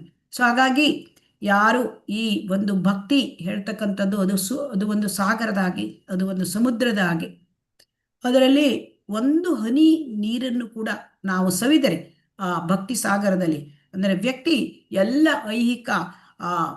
ಐಹಿಕ ಭೋಗಲಾಲಸೆ, ಮುಕ್ತಿ, ಇದರದ ಎಲ್ಲ ಆಸಕ್ತಿಯನ್ನು ಕಳೆದುಕೊಳ್ಳಿಕ್ಕೆ ಸಾಧ್ಯ ಆಗತ್ತೆ. ಸೊ ಹಾಗಾಗಿ ಭಗವಂತನ ಭಕ್ತರು ಏನ್ ಮಾಡ್ತಾರೆ, ಈ ಭಗವಂತನ ಲೀಲೆಗಳ ಆ ಸಾಗರ, ಅದರಲ್ಲಿ ಆನಂದದಿಂದ ಮುಳುಗಿ ಹೋಗಿರ್ತಾರೆ ಅವರು. ಆ ಭಗವಂತನ ಸೇವೆಯಲ್ಲಿ ಆ ಸುಖ, ಆ ಭಗವಂತನ ಸೇವೆಯ ಸುಖ, ಸೇವಾನಂದ, ಕೃಷ್ಣಾನಂದ, ಆ ಪರಮಾನಂದ, ಅದನ್ನ ಅವರು ಬಿಟ್ರೆ ಬೇರೆ ಯಾವ ಸುಖವನ್ನು ಪಡಲಿಕ್ಕೆ ಅವರಿಗೆ ಇಚ್ಛೆ ಇಲ್ಲ.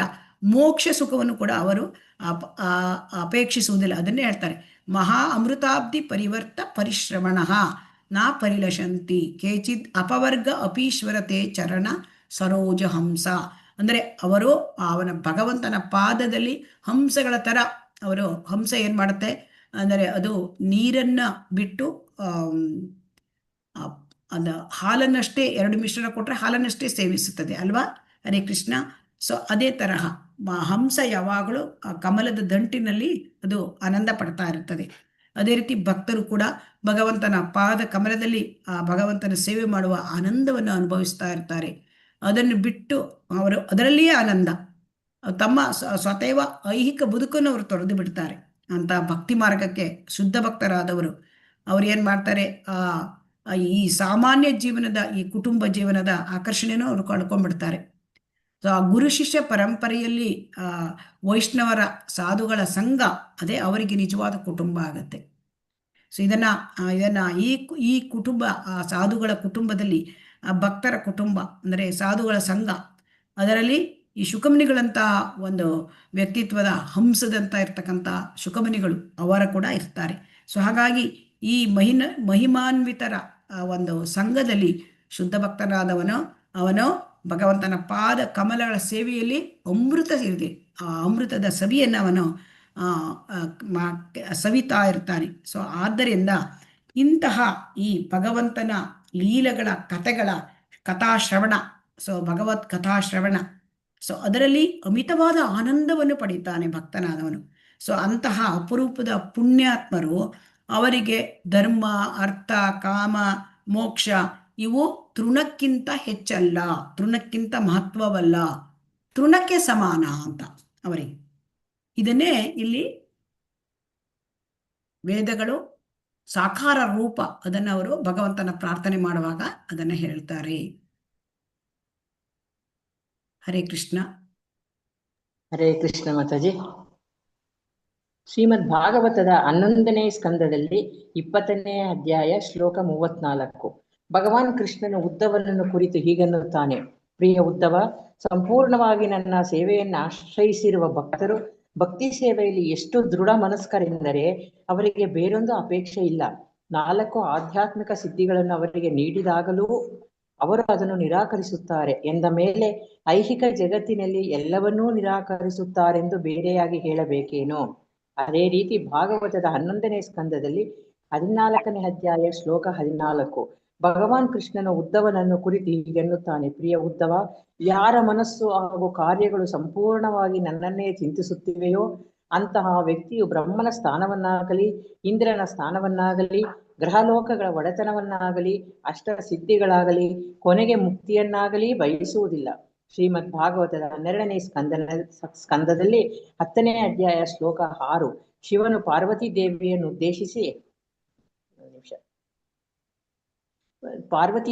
ಉದ್ದೇಶಿಸಿ ದೇವಿ ಮಹಾಬ್ರಾಹ್ಮಣನಾದ ಮಾರ್ಕಂಡೇಯನು ದೇವೋತ್ತಮ ಪರಮಪುರುಷನಲ್ಲಿ ಅಚಲ ಶ್ರದ್ಧಾಭಕ್ತಿಗಳನ್ನು ಸಾಧಿಸಿದ್ದಾನೆ. ಹಾಗಾಗಿ ಅವನು ಬೇರಾವ ಆಶೀರ್ವಾದಗಳನ್ನು ಅಪೇಕ್ಷಿಸುವುದಿಲ್ಲ. ಐಹಿಕ ಜಗತ್ತಿನ ಬದುಕಿನಿಂದ ಮುಕ್ತಿಯೂ ಕೂಡ ಅವನಿಗೆ ಬೇಡ ಎಂದಿದ್ದಾನೆ. ಹರೇ ಕೃಷ್ಣ ಮಾತಾಜಿ. ಹರೇ ಕೃಷ್ಣ.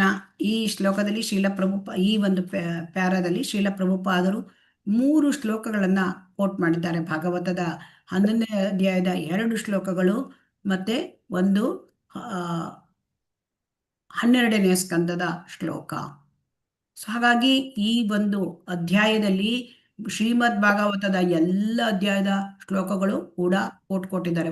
1ರಿಂದ ಹಿಡಿದು 12ನೇ ಸ್ಕಂದದವರೆಗೆ ಎಲ್ಲ ಸ್ಕಂದದಲ್ಲಿಯೂ ಕೂಡ ಶ್ರೀಮದ್ ಭಾಗವತದಲ್ಲಿ ಭಕ್ತನಾದವನಿಗೆ, ಭಗವಂತನ ಸೇವೆಯಲ್ಲಿ ನಿರತನಾದವನಿಗೆ ಅವನಿಗೆ ಯಾವುದೇ ಐಹಿಕ ಸಂಪತ್ತಾಗಲಿ ಅಥವಾ ಮುಕ್ತಿಯಾಗಲಿ ಬೇಕಿಲ್ಲ ಅಂತ. ಸೊ ಈಗ ನಾವು ನೋಡೋಣ 20ನೇ ಅಧ್ಯಾಯ 11ನೇ ಸ್ಕಂದ, ಅದರಲ್ಲಿ ಶ್ಲೋಕ ಏನ್ ಹೇಳ್ತಾ ಇದ್ದಾನೆ. ನ ಕಿಂಚಿತ್ ಸಾಧಬೋಧೀರ ಭಕ್ತಾ ಹಿ ಏಕಾಂತಿನೋ ಮಮ ವಾಂಚಂತ್ಯಪಿ ಮಯಾ ದತ್ತಂ ಕೈವಲ್ಯಂ ಅಪುನರ್ಭವಂ. ಅಂದ್ರೆ ಈ ಭಕ್ತರು ಶ್ರೀಕೃಷ್ಣ ಭಗವಾನ್ ಕೃಷ್ಣ ಉದ್ಧವನಿಗೆ ಹೇಳ್ತಾನೆ, ಉದ್ಧವನ ಹತ್ರ ಇದನ್ನ ಹೇಳ್ತಾನೆ. ಅದರಲ್ಲಿ ಹೇಳ್ತಾನೆ, ಈಗ ಯಾರು ಸಂಪೂರ್ಣವಾಗಿ ಭಗವಂತನ ಸೇವೆಯನ್ನೇ ಆಶ್ರಯಿಸಿದ್ದಾರೆ, ಭಗವಂತನ ಪಾದಕಮಲದಲ್ಲಿ ಶರಣಾಗತರಾಗಿದ್ದಾರೆ, ಭಕ್ತಿ ಸೇವೆಯಲ್ಲಿಯೇ ತಮ್ಮನ್ನು ಸಂಪೂರ್ಣವಾಗಿ ತೊಡಗಿಸಿಕೊಂಡಿದ್ದಾರೆ, ಅವರು ಭಗವಾನ್ ಕೃಷ್ಣನಿಗೆ ತಮ್ಮನ್ನು ಸಮರ್ಪಿಸುವುದು, ಅದನ್ನು ಕೃಷ್ಣನನ್ನು ಬಿಟ್ಟು ಬೇರೆ ಏನೂ ಬೇಕಾಗ್ಲಿಲ್ಲಂತೆ ಅವರಿಗೆ ಕೃಷ್ಣನನ್ನು ಬಿಟ್ಟರೆ ಬೇರೆ ಏನೂ ಬೇಕಾಗಲಿಲ್ಲ. 4 ಆಧ್ಯಾತ್ಮಿಕ ಸಿದ್ಧಿಗಳನ್ನು ಅವರಿಗೆ ನೀಡಿದರೂ ಅದನ್ನು ನಿರಾಕರಿಸುತ್ತಾರೆ. ಆಧ್ಯಾತ್ಮಿಕ ಸಿದ್ಧಿಗಳು 4 ಅಂದ್ರೆ ಆ ಎಲ್ಲ ಆಧ್ಯಾತ್ಮಿಕ ಸಿದ್ಧಿ ಅಂದ್ರೆ ಅವರಿಗೆ ಮೋಕ್ಷವನ್ನು ನೀಡಿದ್ರು. ವಾಂಚಂತಿ ಅಪಿ ಮಯಾದತ್ತಂ ಕೈವಲ್ಯಂ ಅಪುನರ್ಭವಂ. ನಾನು ಅವರಿಗೆ ಕೈವಲ್ಯ ಕೊಡ್ಲಿ, ಮತ್ತೆ ಏನು ಮತ್ತೆ ಐಕ ಜಗತ್ತಿನಲ್ಲಿ ಏನಿದೆ ಅದೆಲ್ಲ ಕೊಡ್ಲಿ, ಅವರದೆಲ್ಲವನ್ನು ನಿರಾಕರಿಸಿ ಬಿಡ್ತಾರೆ. ಏನು ಅವರಿಗೆ ಇಷ್ಟ ಹಾಗಾದ್ರೆ? ಏಕಾಂತಿನೋ ಮಮ, ನನ್ನ ಬಿಟ್ಟು ಬೇರೆ ಏನು ಅವರಿಗೆ ಬೇಕಾಗಿಲ್ಲ. ಸೊ ಭಗವಂತನ ಪ್ರೇಮ ಸೇವೆಯೇ ಇಲ್ಲದ ಆ ಮುಕ್ತಿ ಕೊಡ್ತೇನೆ ಬೇಡ, ಅದು ಭಕ್ತರಿಗೆ ಜುಗುಪ್ಸೆಯಂತೆ ಮುಕ್ತಿ. ಆಮೇಲೆ ಅವರು ಈ ತರ ಇರ್ತಾರೆ. ಅಂದ್ರೆ ಭಗವಂತನ ಭಕ್ತರು ಭಗವಂತನನ್ನು ಬಿಟ್ಟು ಬೇರೆ ಯಾವುದನ್ನು ಬಯಸುವುದಿಲ್ಲ. ಸೊ ಅವರು ಜೀವೇರ ಸ್ವರೂಪಹಯ ಕೃಷ್ಣೇರ ನಿತ್ಯದಾಸ. ಅಂದರೆ ಅವರಿಗೆ ಅದನ್ನ ಪ್ರಾಕ್ಟಿಕಲ್ ಆಗಿ ಆ ಥರದಲ್ಲೇ ಇರ್ತಾರೆ. ಅವರು ಜೀವಿಯ ನಿಜವಾದ ಸ್ವರೂಪ ಅಂದ್ರೆ ಭಗವಂತನ ಭಕ್ತಿ ಸೇವೆ ಮಾಡಿ, ಇದು ನಿಜವಾದ ಕೆಲಸ. ಇದೇನಾದ್ರೂ ನಮಗೆ ಗೊತ್ತಿತ್ತ? ಹರೇ ಕೃಷ್ಣ, ಜೀವಿಯ ನಿಜವಾದ ಕೆಲಸ ಭಗವಂತನ ಭಕ್ತಿ ಸೇವೆ ಮಾಡೋದು ಅಂತ? ಇಲ್ಲ ಮಾತಾಜಿ, ಇವಾಗ ಗೊತ್ತಾಯಿದೆ. ಇವಾಗ ನಮಗೆ ಗೊತ್ತಾಗ್ತಾ ಇದೆ. ಅಂದ್ರೆ ನಾವು ಐಕ್ಯದಲ್ಲಿ ಮುಳುಗಿ ಹೋಗಿದ್ದೇವೆ, ಆದ್ದರಿಂದ ನಮಗೆ ಗೊತ್ತಿಲ್ಲ. ಇಲ್ಲಿ 2ನೇ ಶ್ಲೋಕ ಹೇಳ್ತಾ ಇದ್ದಾರೆ. ಅದೇ 11ನೇ ಸ್ಕಂದದ 14ನೇ ಅಧ್ಯಾಯದ ಶ್ಲೋಕ 14. ನ ಪಾರಮೇಷ್ಟ್ಯಂ ನ ಮಹೇಂದ್ರಾದಿಷ್ಣ್ಯಂ ನ ಸಾರ್ವಭೌಮಂ ನ ರಸಾಧಿಪತ್ಯಂ ನ ಯೋಗ ಸಿದ್ಧಿರ್ ಪುನರ್ಭವಂ ವಾ ಮಯ್ಯರ್ಪಿತ ಆತ್ಮೇಚತಿ ಮದ್ವಿನಾನ್ಯತ್. ಓ ಪ್ರಿಯ ಉದ್ಧವ ಬಹಳ ಪ್ರಿಯರಾದ ಭಕ್ತ ಭಗವಂತನಿಗೆ. ಆ ಉದ್ಧವನ ಹತ್ರ ಹೇಳ್ತಾನೆ, ಯಾರ ಮನಸ್ಸು ಮತ್ತು ಕಾರ್ಯಗಳು ಸಂಪೂರ್ಣವಾಗಿ ಭಗವಂತನನ್ನೇ ಚಿಂತಿಸ್ತಾ ಇದೆ, ಯಾರೋ ಅವನ ಮನಸ್ಸು ಸಂಪೂರ್ಣವಾಗಿ ಭಗವಂತನಲ್ಲಿದೆ, ಅವನ ಮಾಡ್ತಕ್ಕಂಥ ಚಟುವಟಿಕೆಗಳು ಎಲ್ಲವೂ ಭಗವಂತನ ಭಕ್ತಿ ಸೇವೆ, ಅದು ಬಿಟ್ಟರೆ ಅವನ ಏನು ಮಾಡ್ತಾ ಇಲ್ಲ, ಅಂತಹ ವ್ಯಕ್ತಿಗೆ ಆಯ್ತು ನಿಂಗೆ ಬ್ರಹ್ಮನ ಸ್ಥಾನ ಕೊಡ್ತೇನೆ, ಪಾರಮೇಷ್ಠಿ. ನ ಪಾರಮೇಷ್ಠಿಯಂ, ನಂಗ ಬ್ರಹ್ಮನ ಸ್ಥಾನ ಬೇಡ, ಅದರಲ್ಲಿ ಅವನಿಗೆ ಖುಷಿ ಇಲ್ಲ, ಸಂತೋಷ ಇಲ್ಲ. ಆಯ್ತು ನಿಂಗೆ ಇಂದ್ರನ ಸ್ಥಾನ ಕೊಡ್ತೇನೆ, ಇಂದ್ರ ಅಂದ್ರೆ ಸ್ವರ್ಗಾಧಿಪತಿ, ಇಲ್ಲ. ನಾ ಮಹೇಂದ್ರಾದಿಷ್ಣ್ಯಂ, ಬೇಡ, ನಂಗೆ ಮಹೇಂದ್ರ ಸ್ಥಾನ ಬೇಡ. ಹಾಗಾದ್ರೆ ನಿನಗೆ ಎಲ್ಲ ಲೋಕಗಳ ಒಡೆತನ, ಪೂರ್ದ ಇಡೀ ಬ್ರಹ್ಮಾಂಡದಲ್ಲಿ ಎಷ್ಟು ಲೋಕಗಳಿದೆ ಅದರ ಒಡೆತನ ನಿನಗೆ ಕೊಡ್ತೇನೆ, ಬೇಡ. ನ ಸಾರ್ವಭೌಮಂ, ಬೇಡ ನನಗೆ ಹೇಳ್ತಾನೆ. ನ ರಸಾಧಿಪತ್ಯಂ, ರಸಾಧಿಪತ್ಯ ಅಂದ್ರೆ ಪಾತಾಳ ಲೋಕದ ಒಡೆತನ ನಿನಗೆ ಕೊಡ್ತೇನೆ, ಬೇಡ. ನ ಯೋಗ ಸಿದ್ಧಿರ್, ನನಗೆ ಯೋಗ ಸಿದ್ಧಿಗಳು ಬೇಡ, ಅಷ್ಟ ಸಿದ್ಧಿಗಳನ್ನು ಕೊಡ್ತಾನೆ. ಅಣಿಮ ಮಹಿಮ ಗರಿಮ ಕಾಮ ವಯಸ್ಸಿತ ಪ್ರಾಪ್ತಿ, ಇಶಿತ ವಶಿತ, ಎಷ್ಟು ರೀತಿಯ ಒಂದು ಅಷ್ಟ ಸಿದ್ಧಿಗಳು, ಅದರಿಂದ ಏನು ಬೇಕಾದ್ರೂ ಪಡ್ಕೊಳ್ಳೋ, ಇಲ್ಲ ಬೇಡ ಅದು. ನ ಪುನರ್ಭವಂ ವಾ, ಹಾಗಾದ್ರೆ ಮುಕ್ತಿ ಕೊಟ್ಟುಬಿಡ್ತೇನೆ, ಬೇಡ ಅಂದರೆ ಅವರಿಗೆ ಬೇಡ. ಏನು ಬೇಕು? ವೈಯರ್ಪಿತ ಆತ್ಮೇಚ್ಛತಿ ಮದ್ವಿನಾಯತ್, ನನ್ನನ್ನು ಬಿಟ್ಟು ಏನು ಬೇಕಾಗಲಿಲ್ಲ. ಸೊ ಹಾಗಾಗಿ ಕೃಷ್ಣ ಉದ್ಧವನಿಗೆ ಹೇಳ್ತಾನೆ, ಯಾವಾಗಲೂ ಭಗವಂತ ಭಕ್ತರ ಮೂಲಕ ನಮ್ಮಂಥ ಬದ್ಧಾತ್ಮರಿಗೆ ಎಲ್ಲ ವಿಚಾರಗಳನ್ನು ತಿಳಿಸ್ತಾನೆ. ಸೊ ಹಾಗಾಗಿ ನಾವು ಅರ್ಥ ಮಾಡ್ಕೊಳ್ಬೇಕು, ಐಹಿಕದಲ್ಲಿ ಎಲ್ಲವೂ ಐಹಿಕ. ಯಾವುದು ಒಂದು ಭೌತಿಕ ಲೋಕದ ಒಡೆತನ, ಇಂದ್ರನ ಸ್ಥಾನ, ಬ್ರಹ್ಮನ ಸ್ಥಾನ, ಅಷ್ಟಸಿದ್ಧಿಗಳು, ಇದೆಲ್ಲ ಐಹಿಕ. ಮುಕ್ತಿ ಕೂಡ ಅದು ಭಗವಂತನನ್ನು, ಎಲ್ಲಿ ಭಗವಂತನ ಸೇವೆ ಇಲ್ಲ ಅವೆಲ್ಲವೂ ಐಹಿಕ. ಸೊ ಹಾಗಾಗಿ ಅದ್ಯಾವುದು ಭಕ್ತರಿಗೆ ಬೇಕಾಗಿಲ್ಲ ಅಂತ ಇಲ್ಲಿ ಹೇಳ್ತಾನೆ. ಆಮೇಲೆ ಇಲ್ಲಿ 12ನೆಯ ಸ್ಕಂದದಲ್ಲಿ ಶಿವ ಪಾರ್ವತಿಗೆ ಏನು ಹೇಳ್ತಾನೆ? ನೈವೇಚ್ಯತಿ ಆಶಿಸ ಕ್ವಾಪಿ ಬ್ರಹ್ಮರ್ಷಿರ್ ಮೋಕ್ಷಂ ಅಪಿ ಉತ ಭಕ್ತಿಂ ಪರಾಂ ಭಗವತಿ ಲಬ್ಧವಾನ್ ಪುರುಷೇ ಅವ್ಯಯೇ. ಶಿವ ಏನು ಹೇಳ್ತಾನೆ ಪಾರ್ವತಿ ಹತ್ರ? ದೇವಿ, ಆ ಮಹಾಬ್ರಾಹ್ಮಣ ಮಾರ್ಕಾಂಡೇಯ ಋಷಿ, ಅವನು ಆ ದೇವೋತ್ತಮ ಪರಮಪುರುಷ ಕೃಷ್ಣನಲ್ಲಿ ಅಚಲವಾದ ಶ್ರದ್ಧಾಭಕ್ತಿ ಇಟ್ಬಿಟ್ಟಿದ್ದಾನೆ. ಬಹಳ ಶ್ರದ್ಧಾಭಕ್ತಿಯಿಂದ ಆ ಕೃಷ್ಣನನ್ನ, ಭಗವಂತನನ್ನ ಸೇವೆ ಮಾಡ್ತಾ ಇದ್ದಾನೆ. ಹಾಗಾಗಿ ಅವನಿಗೆ ಯಾವುದೇ ಅವನು ಬೇರೆ ಯಾವ ಆಶೀರ್ವಾದವನ್ನು ಅವನು ಕೇಳ್ತಾ ಇಲ್ಲ, ಬೇರೆ ಏನು ಕೇಳ್ತಾ ಇಲ್ಲ. ಐಹಿಕ ಜಗತ್ತಿನಿಂದ ಬಿಡುಗಡೆಯಾಗುವ ಈ ಮುಕ್ತಿ, ಇದು ಕೂಡ ಬೇಡ ಅವನಿಗೆ ಅಂತ ಶಿವ ಪಾರ್ವತಿಯನ್ನು ಉದ್ದೇಶಿಸಿ ಹೇಳ್ತಾನೆ. ಹರೇ ಕೃಷ್ಣ. ಮಹಾಬ್ರಾಹ್ಮಣ ಆ ಮಾರ್ಕಾಂಡೇಯ ಋಷಿ. ಸೊ ಅದರಿಂದ ಯಾರು ಭಕ್ತಿಯಲ್ಲಿದ್ದಾರೆ ಅವರಿಗೆ ಯಾವುದೇ ರೀತಿಯ ಐಹಿಕ ಸುಖ ಸಂಪತ್ತಾಗಲಿ ಮೋಕ್ಷವಾಗಲಿ ಬೇಡ. ಹರೇ ಕೃಷ್ಣ. ಹರೇ ಕೃಷ್ಣ ಮಾತಾಜಿ. ಅದೇ ರೀತಿ ಕಾರ್ತಿಕ ಮಾಸದಲ್ಲಿ ಅಕ್ಟೋಬರ್ ನವೆಂಬರ್ ಆಚರಿಸಲಾಗುವ ಧಾರ್ಮಿಕ ವಿಧಿಯನ್ನು ಕುರಿತಂತೆ ಪದ್ಮಪುರಾಣದಲ್ಲಿ ವರ್ಣನೆ ಇದೆ.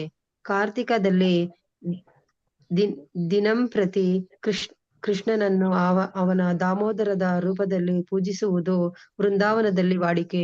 ಕೃಷ್ಣನ ಬಾಲ್ಯದಲ್ಲಿ ಅವನನ್ನು ಅವನ ತಾಯಿ ಯಶೋದೆಯು ಹಗ್ಗದಿಂದ ಬಿಗಿದು ಕಟ್ಟಿ ಹಾಕಿದ್ದನ್ನು ಅವನ ದಾಮೋದರದ ರೂಪವನ್ನು ಸೂಚಿಸುತ್ತದೆ.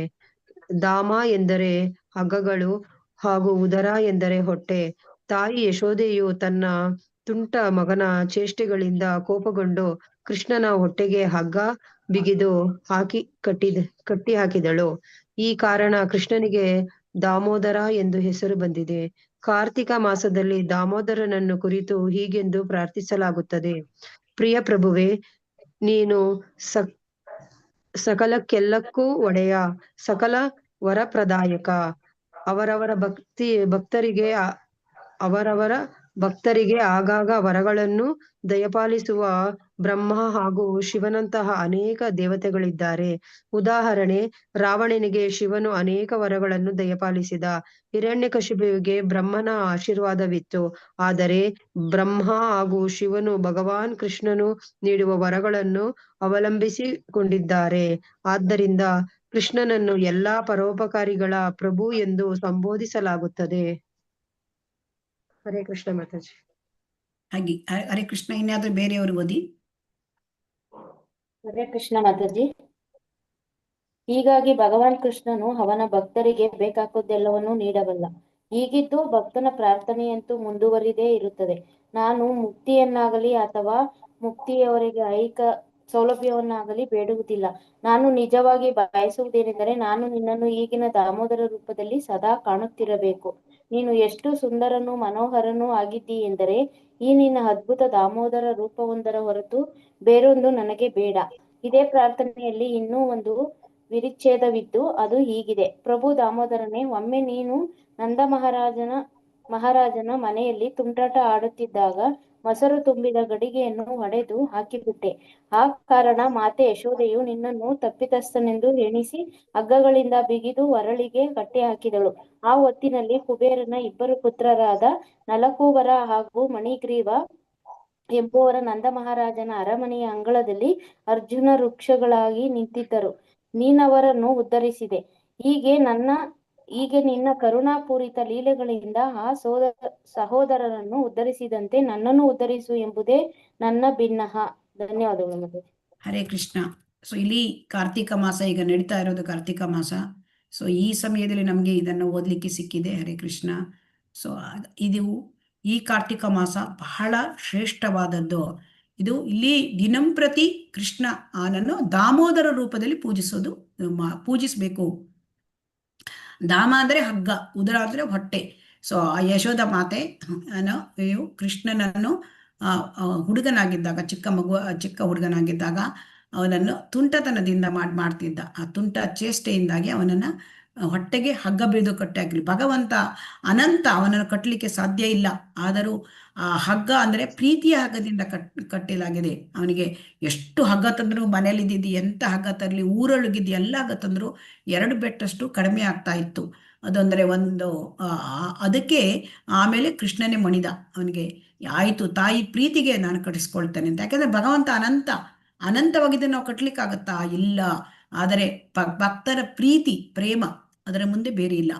ಸೊ ಹಾಗಾಗಿ ಅಲ್ಲಿ ಪ್ರಾರ್ಥನೆ ಇದೆ. ಪ್ರಾರ್ಥನೆಗಳನ್ನ ನಿತ್ಯ ಕೂಡ ನಾವು ಈ ಪ್ರಾರ್ಥನೆ ಕಾರ್ತಿಕ ಮಾಸದಲ್ಲಿ ಪ್ರಾರ್ಥನೆಯನ್ನು ಮಾಡಬೇಕು. ಮತ್ತೆ ಅಲ್ಲಿ ಆರತಿಯನ್ನು ಎತ್ತಬೇಕು ಭಗವಂತನಿಗೆ, ತುಪ್ಪದ ಆರತಿಯನ್ನ. ಆಮೇಲೆ ಇಲ್ಲಿ ಮತ್ತೊಂದು ಲೀಲೆಯನ್ನು ಮಾಡಿದ್ದಾರೆ. ಆ ಲೀಲೆಯಲ್ಲಿ ಏನ್ ಹೇಳ್ತಾರೆ ಅಂತಂದ್ರೆ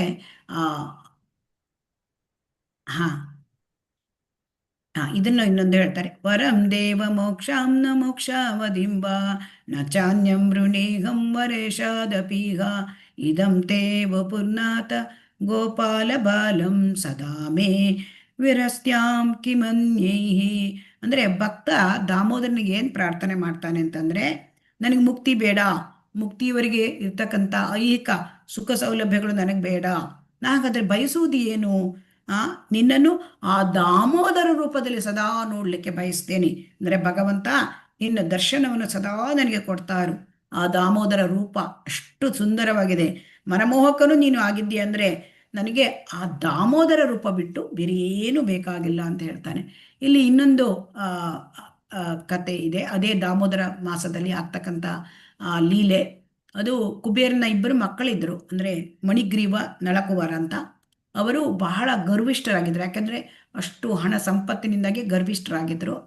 ಅವರು ಏನ್ ಮಾಡಿದ್ರು, ಸ್ವರ್ಗೀಯ ಗ್ರಹದಲ್ಲಿ ಅವರು ಆ ಒಂದು ಸರೋವರದಲ್ಲಿ ಅಪ್ಸರೆಯರ ಜೊತೆ ಜಲಕ್ರೀಡೆ ಆಡ್ತಾ ಇದ್ರು. ಆವತ್ತಿಗೆ ನಾರದ ಮಹಾಮುನಿಗಳು ಬಂದ್ರು. ಅವರೆಲ್ಲರೂ ನಗ್ನರಾಗಿದ್ರು. ಅಂದ್ರೆ ಕುಬೇರರು ಮತ್ತೆ ಆ ಒಂದು ಅಪ್ಸರೆಯರು ಕೂಡ. ಅಪ್ಸರೆಯರು ನಾರದ ಮಹಾಮುನಿ ಅವರನ್ನು ನೋಡಿಕೊಂಡು ತಮ್ಮ ನಗ್ನ ದೇಹವನ್ನು ವಸ್ತ್ರದಿಂದ ಮರೆಮಾಚಿಕೊಂಡ್ರು. ಆದರೆ ಇವರು ಕುಬೇರರ ಮಕ್ಕಳು ಮದ್ಯ ವ್ಯಸನಿಗಳಾಗಿದ್ದರು. ಸೊ ಆ ಮದ್ಯದ ಅಮಲಿನಲ್ಲಿ ಇದ್ದಿದ್ದರಿಂದ ಅವರಿಗೇನು ನಾಚಿಕೆಯನ್ನೇ ತೋರ್ಪಡಿಸಲಿಲ್ಲ. ಇದನ್ನು ನೋಡಿ ನಾರದ ಮುನಿಗಳಿಗೆ ಕೋಪ ಬಂತು. ಅವರು ಹೇಳಿದ್ರು, ನೀವು ಈ ರೀತಿ ಕುಬೇರನ ಮಕ್ಕಳಾಗೋದಕ್ಕಿಂತ ನೀವು ಮರಗಳಾಗಿ ಬಿಡಿ ಅಂತ ಶಾಪ ಕೊಟ್ಬಿಡ್ತಾರೆ. ಮರಗಳಿಗೆ ಏನಾದರೂ ಬಟ್ಟೆ ಇದೆಯಾ? ಹರೇ ಕೃಷ್ಣ. ಇಲ್ಲ ಮಾತಾಜಿ. ಆ ಶಾಪ ಕೇಳಿ ಕುಬೇರರಿಗೆ ಬುದ್ಧಿ ಬಂತು, ಕುಬೇರನ ಮಕ್ಕಳಿಗೆ ಬುದ್ಧಿ ಬಂತು. ಅವರಿಗೆ ತಪ್ಪಾಯ್ತು ನಾರದ ಮುನಿ, ನಮಗೆ ಪರಿಹಾರ ಕೊಡು ಕೇಳ್ತಾರೆ, ನಮ್ಮನ್ನು ಕ್ಷಮಿಸು. ಆವಾಗ ಅವನಿಗೆ ನಾರದ ಮುನಿ ಯಾವಾಗಲೂ ಭಗವಂತನ ತುಂಬಾ ಆಪ್ತ ಭಕ್ತ, ಶುದ್ಧ ಭಕ್ತ. ಸೊ ಅವರು ಹೇಳ್ತಾರೆ, ಅವರಿಗೆ ಎಲ್ಲ ಗೊತ್ತಾಗತ್ತೆ, ತ್ರಿಕಾಲ ಜ್ಞಾನ ಇರ್ತದೆ ಅಂತೆ.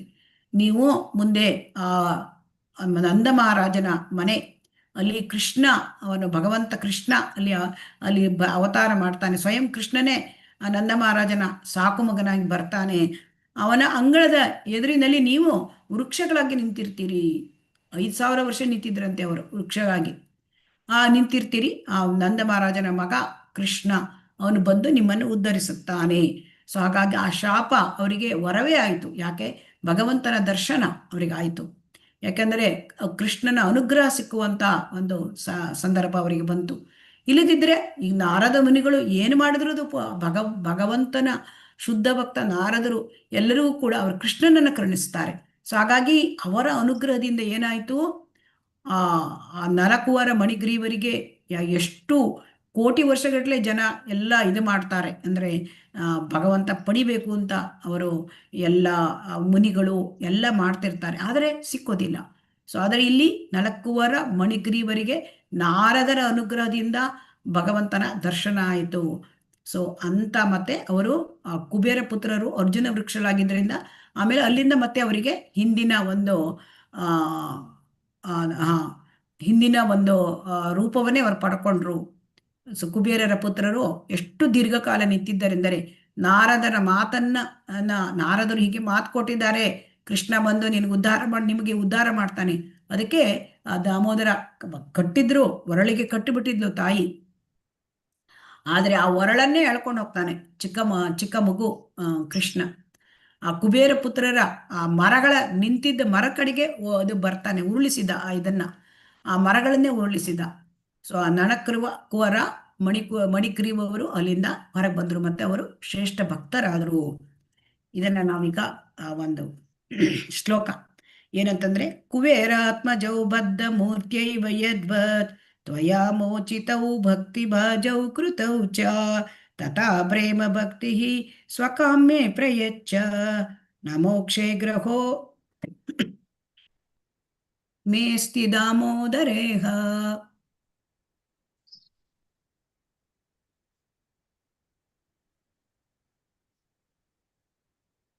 ಭಕ್ತರ ಪ್ರಾರ್ಥನೆ ಏನು ಅಂತಂದ್ರೆ, ನೀನು ಆ ನಳಕುವರ ಮಣಿಗ್ರೀವರಿಗೆ ಅನುಗ್ರಹ ತೋರಿಸಿದ್ದೀಯಾ, ಹಾಗೆ ನಮಗೂ ಕೂಡ ಅನುಗ್ರಹವನ್ನ ತೋರಿಸುವಂತ ಹರೇ ಕೃಷ್ಣ ಅವರ ಪ್ರಾರ್ಥನೆ.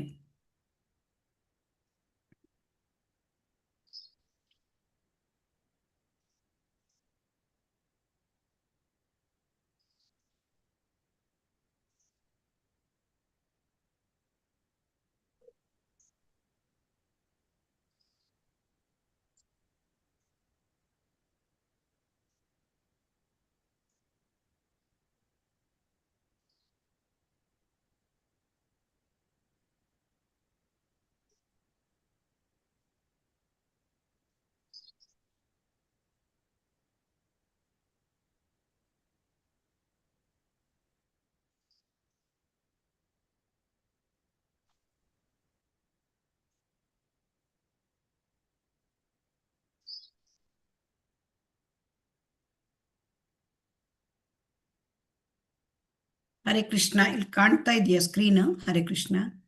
ಇಲ್ಲ ಮಾತಾಜಿ, ಕಾಣ್ತಾ ಇಲ್ವಾ? ಹರೇ ಕೃಷ್ಣ. ಕಾಣಿಸ್ತಿಲ್ಲ ಮಾತಾಜಿ, ಅದು ಚಿಕ್ಕ ಬಂತು ಮಾತಾಜಿ, ಇಲ್ಲಿ ಕಾಣ್ತಾ ಬಂತು. ಬಂದಿದೆ. ಈಗ ನಾನೊಂದು ವಿಡಿಯೋ ಪ್ಲೇ ಮಾಡ್ತೇನೆ, ನೋಡಿ. ಹರೇ ಕೃಷ್ಣ. ಹಾ ಮಾತಾಜಿ.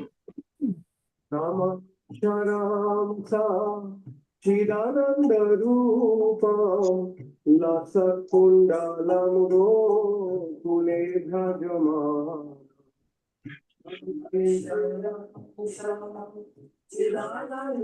ಅಂದೆ ಬಿಟ್ಟು ನಂದೆ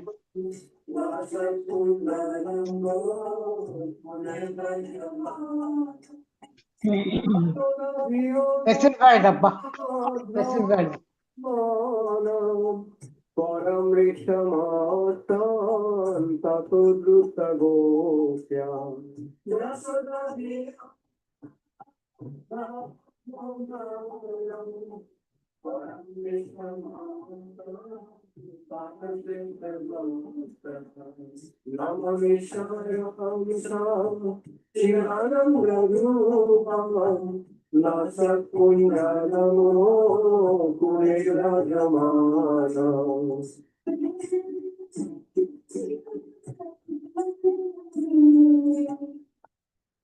ಹರೇ ಕೃಷ್ಣ. ಹರೇ ಕೃಷ್ಣ. ಹರೇ ಕೃಷ್ಣ ಮಾತಾಜಿ. ಹರೇ ಕೃಷ್ಣ. ಇಲ್ಲಿ ನೀವು ನೋಡಿದ್ರಲ್ವಾ, ದೀಪವನ್ನ ಬೆಳಗ್ಬೇಕು, ತುಪ್ಪದ ದೀಪವನ್ನ ಬೆಳಗ್ಬೇಕು. ಕಾರ್ತಿಕ ಮಾಸ, ದಾಮೋದರ ಮಾಸ ಅಂತ ಹೇಳ್ತಾರೆ. ಸೊ ಈಗ ಇಲ್ಲಿ 3 ಅಂದ್ರೆ ಅಲ್ಲಿ ಚಿತ್ರದಲ್ಲಿ ಆಲ್ರೆಡಿ ತೋರಿಸಿದ್ದಾರೆ ನಿಮ್ಗೆ. ಅಂದ್ರೆ ಪಾದಕ್ಕೆ 4 ಸುತ್ತು, ಆಮೇಲೆ ಹೊಟ್ಟೆಯ ಭಾಗಕ್ಕೆ 2 ಸುತ್ತು, ಮತ್ತೆ ಮುಖದ ಭಾಗಕ್ಕೆ 3 ಸುತ್ತು, ಆಮೇಲೆ ಇಡೀ ಶರೀರವನ್ನ 7 ಬಾರಿ ಸುತ್ತಿ ದೀಪದವನ್ನ ಬೆಳಗಬೇಕು. ಆಮೇಲೆ ಇಲ್ಲಿ ಹರೇ ಕೃಷ್ಣ, ದಾಮೋದರ ಅಥವಾ ಕಾರ್ತಿಕ ತಿಂಗಳು, ಶಾಸ್ತ್ರಾಧಾರಿತ ಉಲ್ಲೇಖಗಳು, ಪ್ರಯೋಜನಗಳು. ಈ ದಾಮೋದರ ಮಾಸ ಪದ್ಮ ಪುರಾಣದಲ್ಲಿ ಏನ್ ಹೇಳುತ್ತೆ, 12 ತಿಂಗಳುಗಳಲ್ಲಿ ಕಾರ್ತಿಕವು ಶ್ರೇಷ್ಠವಾದದ್ದು. ಶ್ರೀಕೃಷ್ಣನಿಗೆ ಪ್ರಿಯವಾದ ಮಾಸ ಈ ಮಾಸ. ಈ ಕಾರ್ತಿಕ ಮಾಸ ಬಹಳ ಶ್ರೇಷ್ಠವಾದದ್ದು. ಈ ಮಾಸದಲ್ಲಿ ಅಂದ್ರೆ ಇಲ್ಲಿ ದಾಮೋದರ ತಿಂಗಳು ಅಂತ ಹೇಳ್ತಾರೆ. ಇದರಲ್ಲಿ ಯಾರು ಸ್ವಲ್ಪವಾದರೂ ಭಕ್ತಿ ಸೇವೆಯನ್ನು ಮಾಡುತ್ತಾರೋ ಅವರು ಹೆಚ್ಚಿನ ಪ್ರಯೋಜನವನ್ನು ಪಡೆಯುತ್ತಾರೆ. ಭಕ್ತಿಯ ಒಂದು ಸಣ್ಣ ಕ್ರಿಯೆ ಕೂಡ ಅಪಾರ ಶಾಶ್ವತ ಫಲಿತಾಂಶಗಳನ್ನು ನೀಡುತ್ತದೆ. ಹೀಗಂತ ಪದ್ಮ ಪುರಾಣದಲ್ಲಿ ಹೇಳಿದ್ದಾರೆ. ಸ್ಕಂದ ಪುರಾಣದಲ್ಲಿ ಏನು ಹೇಳಿದ್ದಾರೆ? ಕಾರ್ತಿಕ ಮಾಸದಲ್ಲಿ ದೀಪ ಹಚ್ಚಿದರೆ ಅವನ ಸಾವಿರಾರು ಜನ್ಮಗಳ ಪಾಪಗಳು ಅರ್ಧ ಕಣ್ಣು ಮಿಟಿಕುವಷ್ಟರಲ್ಲಿ ನಾಶವಾಗುತ್ತವೆ. ಭಗವಾನ್ ಹರಿ ಮುಂದೆ ತುಪ್ಪದ ದೀಪವನ್ನು ಹಚ್ಚುವುದರಿಂದ ಜನ್ಮಾಂತರಗಳ ಪಾಪಗಳು ನಾಶವಾಗುತ್ತವೆ. ಸೊ ಅದರಿಂದ ನಾವೇನ್ ಮಾಡ್ಬೇಕು? ಹರೇ ಕೃಷ್ಣ.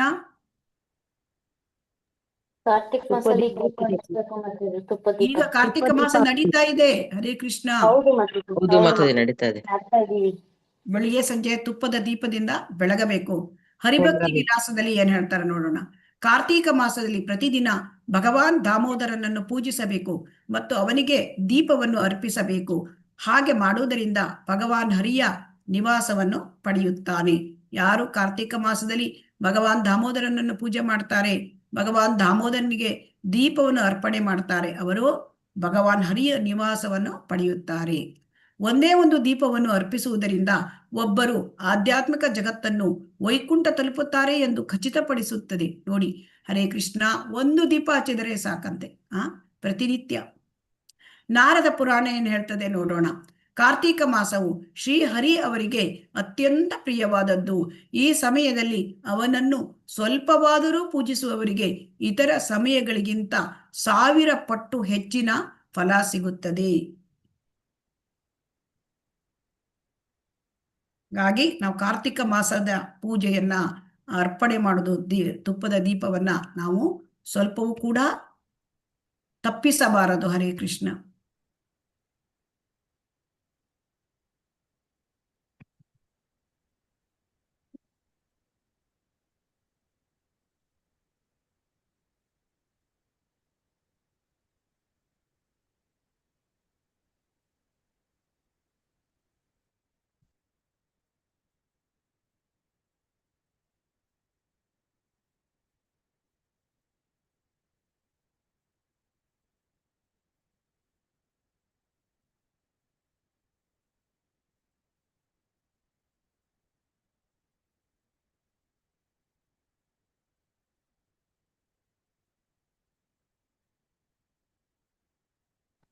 ಹರೇ ಕೃಷ್ಣ ಮಾತಾಜಿ. ಹರೇ ಕೃಷ್ಣ. ಏನಾಯ್ತು ಮಾತಾಜಿ? ಮಾತಾಜಿ ಒಂದ್ ನಿಮಿಷ ಮಾತಾಜಿ. ಎಲ್ಲರೂ ಅಟೆಂಡೆನ್ಸ್ ನೀವು ಲಿಂಕ್ ಹಾಕಿದ್ದೇನೆ. ಎಲ್ಲರೂ ಇನ್ನೊಮ್ಮೆ ಅಟೆಂಡೆನ್ಸ್ ಹಾಕಿ. ನೀವು ಅಟೆಂಡೆನ್ಸ್ ಲಿಂಕ್ ಇದೆ ಮಾತಾಜಿ. ಹರೇ ಕೃಷ್ಣ. ಮಾತಾಜಿ ಅದು ಓಲ್ಡ್ ಅಟೆಂಡೆನ್ಸ್ ಲಿಂಕ್ ಅಲ್ಲಿ ಏನೋ ಪ್ರಾಬ್ಲಮ್. ಅದರಲ್ಲಿ 6 AM ಕೇಳಿಸ್ತದ ಮಾತಾಜಿ? ನಾನು ಹೇಳ್ತೇನೆ ಮಾತಾಜಿ. ಈಗ ಓಲ್ಡ್ ಲಿಂಕ್ ಅಲ್ಲಿ ತೊಂದರೆ ಇದೆ, ಆದ್ದರಿಂದ ಮಾತಾಜಿ ಕೇಳ್ತಾ ಉಂಟಾ? ಹರೇ ಕೃಷ್ಣ. ಕೇಳಿಸ್ತಾ ಇದೆ ಮಾತಾಜಿ. ಆದ್ರಿಂದ ಹೊಸ ಲಿಂಕ್ ಮಾತಾಜಿ ಹಾಕಿದ್ದಾರೆ, ಮತ್ತೊಮ್ಮೆ ಲಿಂಕ್ ಅಲ್ಲಿ ನೀವು ಹಾಕಿ. ಹರೇ ಕೃಷ್ಣ. ಅಟೆಂಡೆನ್ಸ್ ಹಾಕಿ ಆಯ್ತಾ? ಹರೇ ಕೃಷ್ಣ. ದಯವಿಟ್ಟು ಇದು ಕಾಣ್ತಾ ಇದೆಯಾ ಸ್ಕ್ರೀನ್ ಮಾತಾಜಿ? ಹರೇ ಕೃಷ್ಣ. ಇಲ್ಲ ಮಾತಾಜಿ, ಸ್ಕ್ರೀನ್ ಕಾಣ್ತಾ ಇಲ್ಲ. ಕೃಷ್ಣ.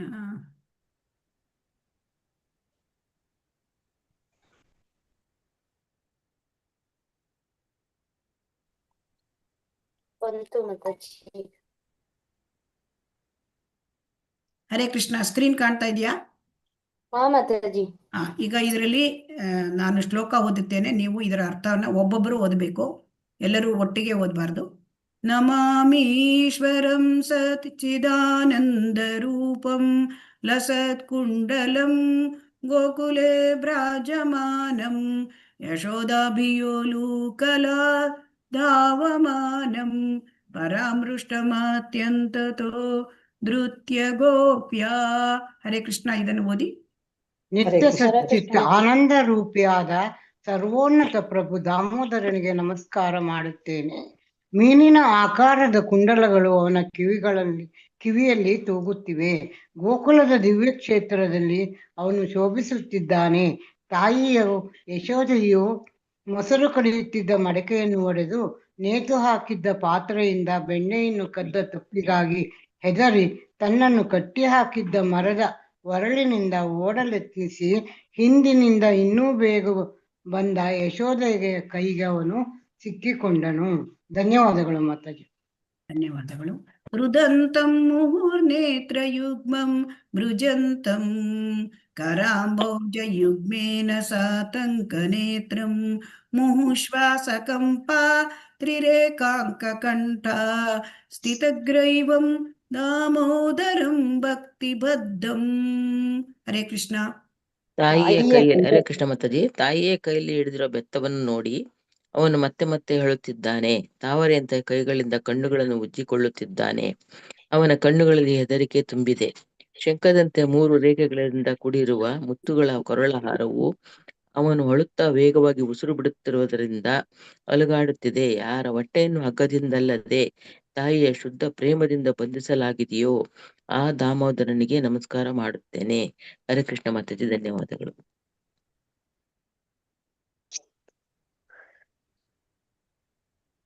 ಇತಿ ದೃಕ್ಸ್ವಲೀಲಾಭಿರಾನಂದಕುಂಡೇ ಸ್ವಘೋಷಂ ನಿಮಜ್ಜಂತಂ ಆಖ್ಯಾಪಯಂತಂ ತದೀಯೇಷು ಭಕ್ತೈರ್ಜಿತತ್ವಂ ಪುನಃ ಪ್ರೇಮತಸ್ತಂ ಶತಾವೃತ್ತಿ ಬಂದೇ. ಹರೇ ಕೃಷ್ಣ.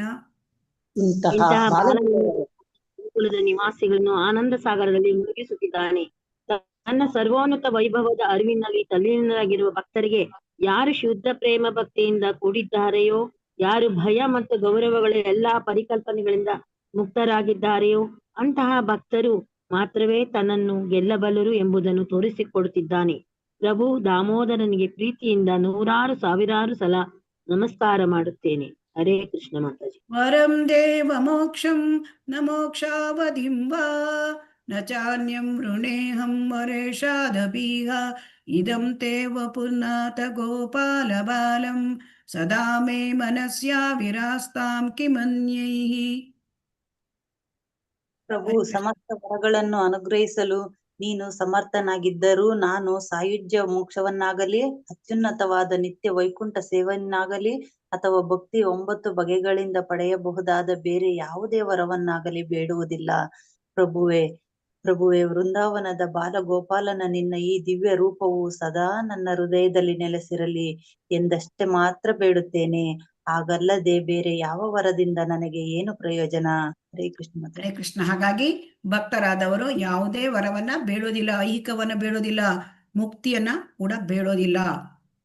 ಇದಂ ತೇ ಮುಖಾಂಬೋಜಮತ್ಯಂತ ನೀಲೈಃ ವೃತಂ ಕುಂತಲೈಃ ಸ್ನಿಗ್ಧರಕ್ತೈಶ್ಚ ಗೋಪ್ಯಾ ಮುಹುಶ್ಚುಂಬಿತಂ ಬಿಂಬ ರಕ್ತಾಧರಂ ಮೇ ಮನಸ್ಯಾ ವಿರಾಸ್ತಾಮಲಂ ಲಕ್ಷಲಾಭೈಃ. ಹರೇ ಕೃಷ್ಣ. ಪ್ರಭುವೇ, ಕೆಂಪು ಛಾಯೆಯಿಂದ ಕೂಡಿದ ಕರಿಗೊರುಳುಗಳಿಂದ ಆವೃತವಾದ ನಿನ್ನ ಮುಖ ಕಮಲವನ್ನು ತಾಯಿ ಯಶೋದೆಯು ಮತ್ತೆ ಮತ್ತೆ ಚುಂಬಿಸುತ್ತಾಳೆ. ನಿನ್ನ ತುಟಿಗಳು ಬಿಂಬ ಫಲದಂತೆ ಕೆಂಪಾಗಿವೆ. ನಿನ್ನ ಮುಖ ಕಮಲದ ಈ ಸುಂದರ ದೃಶ್ಯವೇ ಸದಾ ನನ್ನ ಹೃದಯದಲ್ಲಿ ನೆಲೆಸಿರಲಿ. ಇತರ ಸಾವಿರಾರು ವರಗಳಿಂದ ನನಗೆ ಯಾವ ಪ್ರಯೋಜನ? ಸಾವಿರಾರು ವರಗಳಿಂದ ಏನು ಪ್ರಯೋಜನ ಇಲ್ಲ. ಭಗವಂತನ ಆ ಸುಂದರ ದೃಶ್ಯ ನನ್ನ ಭಕ್ತನ ಹೃದಯದಲ್ಲಿ ಇರಲಿ ಅಂತ ಬೇಡ್ಕೊಳ್ತಾನೆ. ಹಾಗಾಗಿ ನಮೋ ದೇವಾ ದಾಮೋದರ ಅನಂತ ವಿಷ್ಣು ಪ್ರಸೀದ ಪ್ರಭೋ ದುಃಖ ಜಾಲಾಬ್ಧಿಮಗ್ನಂ ಕೃಪಾ ದೃಷ್ಟಿ ವೃಷ್ಟ್ಯಾ ಅತಿದೀನಂ ಬತಾನು ಗೃಹಾಣೇಶ ಮಾಂ ಅಜ್ಞಮೇ ದಕ್ಷಿ ದೃಶ್ಯ. ಹರೇ ಕೃಷ್ಣ. ಹರೇ ಕೃಷ್ಣ ಮಾತಾಜಿ. ದೇವೋತ್ತಮ ಪ್ರಭುವೆ, ನಿನಗೆ ನಮಸ್ಕರಿಸುತ್ತೇನೆ. ದಾಮೋದರನೇ, ಅನಂತನೇ, ವಿಷ್ಣುವೇ, ಒಡೆಯನೇ, ನನ್ನ ಪ್ರಿಯ ಪ್ರಭುವೆ, ನನ್ನ ಮೇಲೆ ಕೃಪೆ ತೋರಿಸು. ನಿನ್ನ ಈ ಕೃಪಾದೃಷ್ಟಿಯನ್ನು ಬೀರಿ ಪ್ರಾಪಂಚಿಕ ದುಃಖಗಳ ಸಾಗರದಲ್ಲಿ ಮುಳುಗಿ ಹೋಗಿರುವ ಈ ಅಜ್ಞಾನಿಯಾದ ಮೂರ್ಖನನ್ನು ಉದ್ಧರಿಸು. ನನ್ನ ದೃಷ್ಟಿಗೆ ಗೋಚರನಾಗು. ಧನ್ಯವಾದಗಳು. ಹರೇ ಕೃಷ್ಣ. ಪ್ರಾಪಂಚಿಕ ದುಃಖದಲ್ಲಿ ಮುಳುಗಿ ಹೋಗಿದ್ದಾರೆ ನಾವು. ಸೊ ಅಂತಹ ಅಜ್ಞಾನಿಯಾದ ಮೂರ್ಖನನ್ನು ನೀನು ಉದ್ಧರಿಸು ಅಂತ ಕೇಳ್ತಾ ಇದ್ದಾರೆ. ಕುಬೇರಾತ್ಮಜೌ ಬದ್ಧ ಮೂರ್ತ್ಯೈವ ಯದ್ವತ್ ತ್ವಯಾ ಮೋಚಿತೌ ಭಕ್ತಿ ಭಾಜೌ ಕೃತೌ ಚ ತಥಾ ಪ್ರೇಮ ಭಕ್ತಿಂ ಸ್ವಕಾಮೇ ಪ್ರಯಚ್ಛ ನ ಮೋಕ್ಷೇ ಗ್ರಹೋ ಮೇಸ್ತಿ ದಾಮೋದರೇಹ. ಹರೇ ಹರೇ ಕೃಷ್ಣ. ಕೃಷ್ಣ ಮಾತಾಜಿ. ಪ್ರಭು ದಾಮೋದರನೇ, ಕುಬೇರನ ಇಬ್ಬರು ಮಕ್ಕಳಾದ ಮಣಿಗ್ರೀವ ಮತ್ತು ನಳಕುಮಾರರನ್ನು ನಾರದ ಮುನಿಯ ಶಾಪದಿಂದ ನೀನು ಹಗ್ಗದಿಂದ ಒರಳಿಗೆ ಕಟ್ಟಲ್ಪಟ್ಟ ಮಗುವಿನ ರೂಪದಲ್ಲಿ ಬಿಡುಗಡೆ ಮಾಡಿದೆ ಮತ್ತು ಅವರನ್ನು ಮಹಾಭಕ್ತರನ್ನಾಗಿ ಮಾಡಿದೆ. ಅದೇ ರೀತಿಯಲ್ಲಿ ನಿನ್ನ ಪ್ರೇಮ ಭಕ್ತಿಯನ್ನು ನನಗೆ ನೀಡು. ಅದೊಂದಕ್ಕಾಗಿ ನಾನು ಹಂಬಲಿಸುತ್ತಿದ್ದೇನೆ. ನನಗೆ ಬೇರೆ ಯಾವುದೇ ಬಗೆಯ ಮೋಕ್ಷದ ಅಪೇಕ್ಷೆ ಇಲ್ಲ. ಹಾಗಾಗಿ ಇಲ್ಲಿ ಭಕ್ತರಿಗೆ ಮೋಕ್ಷದ ಅಪೇಕ್ಷೆ ಇಲ್ಲ, ಭಕ್ತರಿಗೆ ಬೇಕಾಗಿದ್ದು ಪ್ರೇಮ ಭಕ್ತಿ ಅಂತ ಇದನ್ನ ನಾವು ಈ ಶ್ಲೋಕದಲ್ಲಿ ಓದಿದ್ದೇವೆ. ನಮಸ್ತೆ ಸ್ತುಧಾಮ್ನೆ ಸ್ಫುರದೀಪ್ತಿಧಾಮ್ನೆ ತ್ವದೀಯ ಉದರಾಯತ ವಿಶ್ವಸ್ಯ ಧಾಮ್ನೆ ನಮೋ ರಾಧಿಕಾಯೈ ತ್ವದೀಯ ಪ್ರಿಯಾಯೈ ನಮೋ ಅನಂತಲೀಲಾಯ ದೇವಾಯ ತುಭ್ಯಂ. ಹರೇ ಕೃಷ್ಣ. ಹರೇ ಕೃಷ್ಣ ಮಾತಾಜಿ. ಪ್ರಭು ದಾಮೋದರನೇ, ಮೊದಲು ದಾಮೋದರನೇ, ನಿನ್ನ ಉದರವನ್ನು ಬಂಧಿಸಿರುವ ಪ್ರಕಾಶಮಾನವಾದ ಹಗ್ಗವನ್ನು ವಂದಿಸುತ್ತೇನೆ. ಆಮೇಲೆ ಸಮಸ್ತ ವಿಶ್ವದ ಧಾಮವಾಗಿರುವ ನಿನ್ನ ದಿವ್ಯ ಉದರಕ್ಕೆ ನಮಸ್ಕಾರ ಮಾಡುತ್ತೇನೆ. ನಿನ್ನ ಪ್ರಿಯೆಯಾದ ಶ್ರೀಮತಿ ರಾಧಾರಾಣಿಗೆ ಮತ್ತು ಅನಂತ ಲೀಲೆಗಳನ್ನು ಮೆರೆಯುತ್ತಿರುವ ನಿನಗೆ ನನ್ನ ಭಕ್ತಿಪೂರ್ವಕ ನಮಸ್ಕಾರಗಳನ್ನು ಅರ್ಪಿಸುತ್ತೇನೆ. ಹರೇ ಕೃಷ್ಣ. ಶ್ರೀ ದಾಮೋದರಾಷ್ಟಕಂ ಕಿ ಜೈ. ಹರೇ ಕೃಷ್ಣ.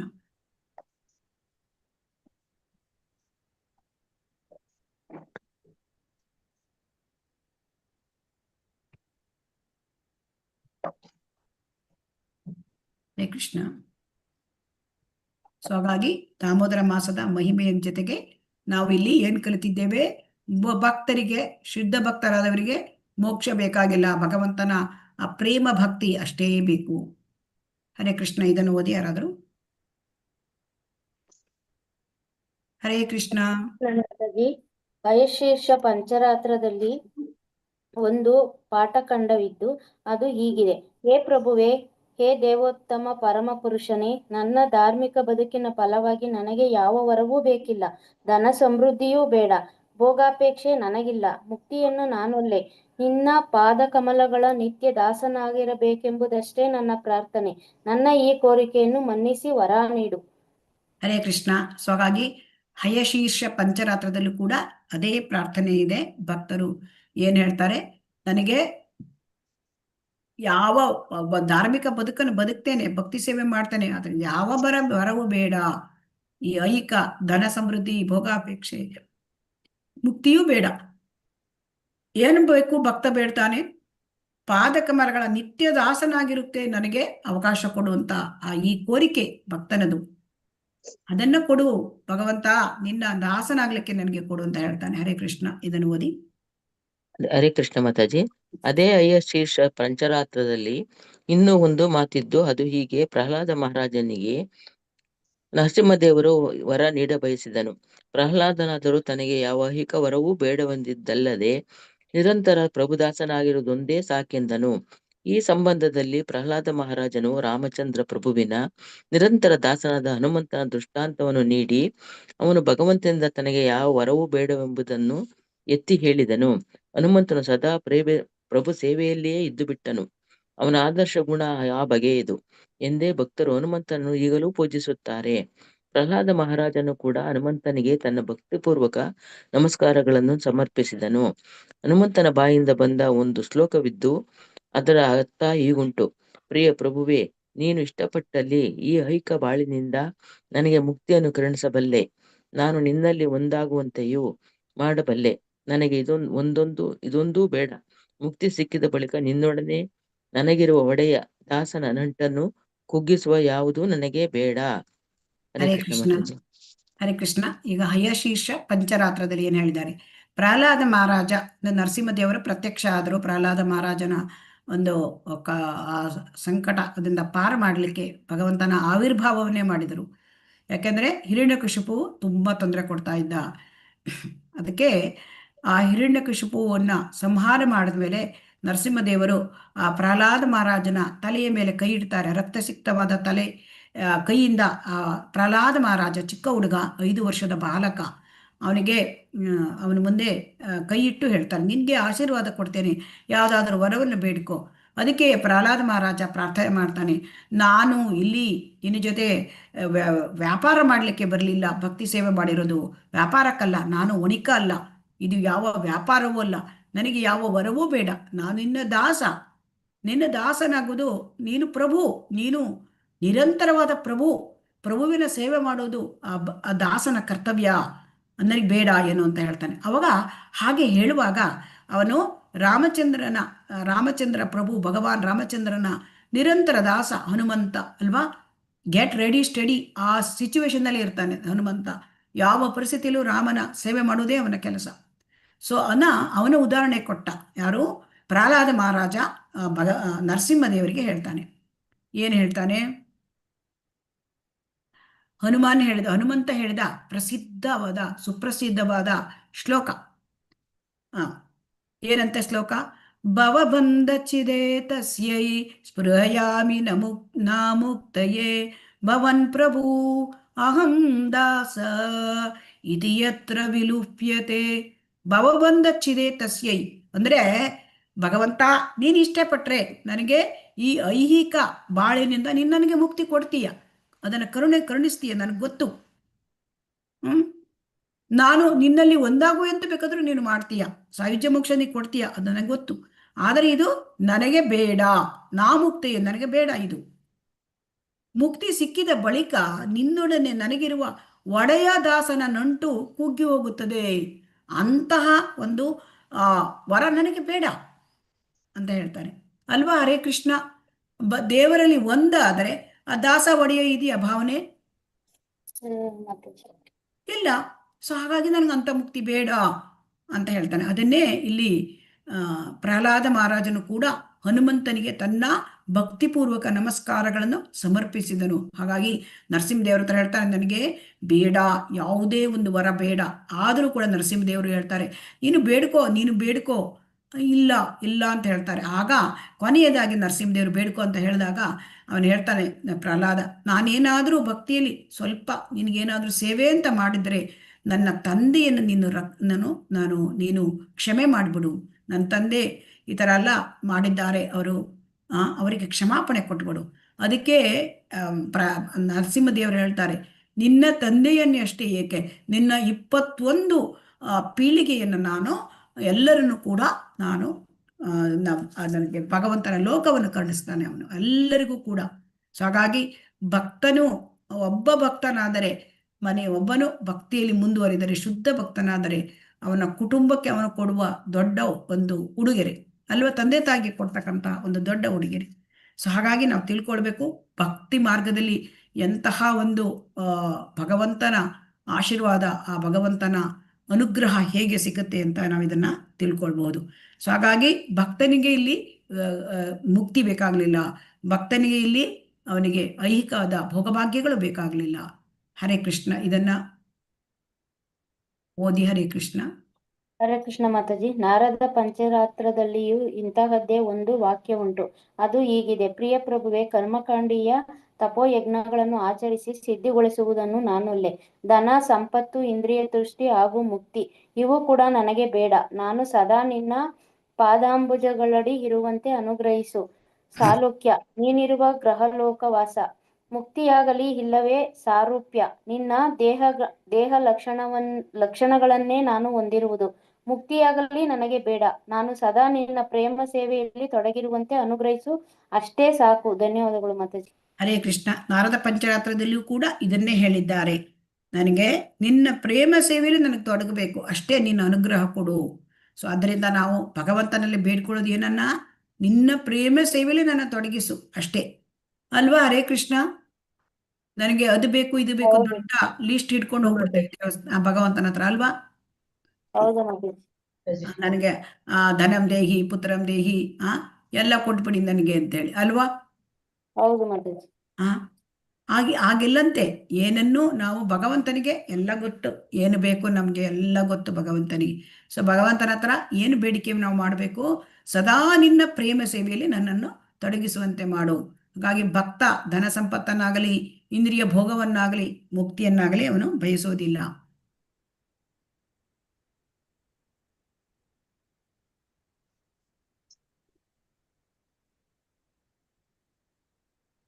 ಹರೇ ಕೃಷ್ಣ. ಓದಿ.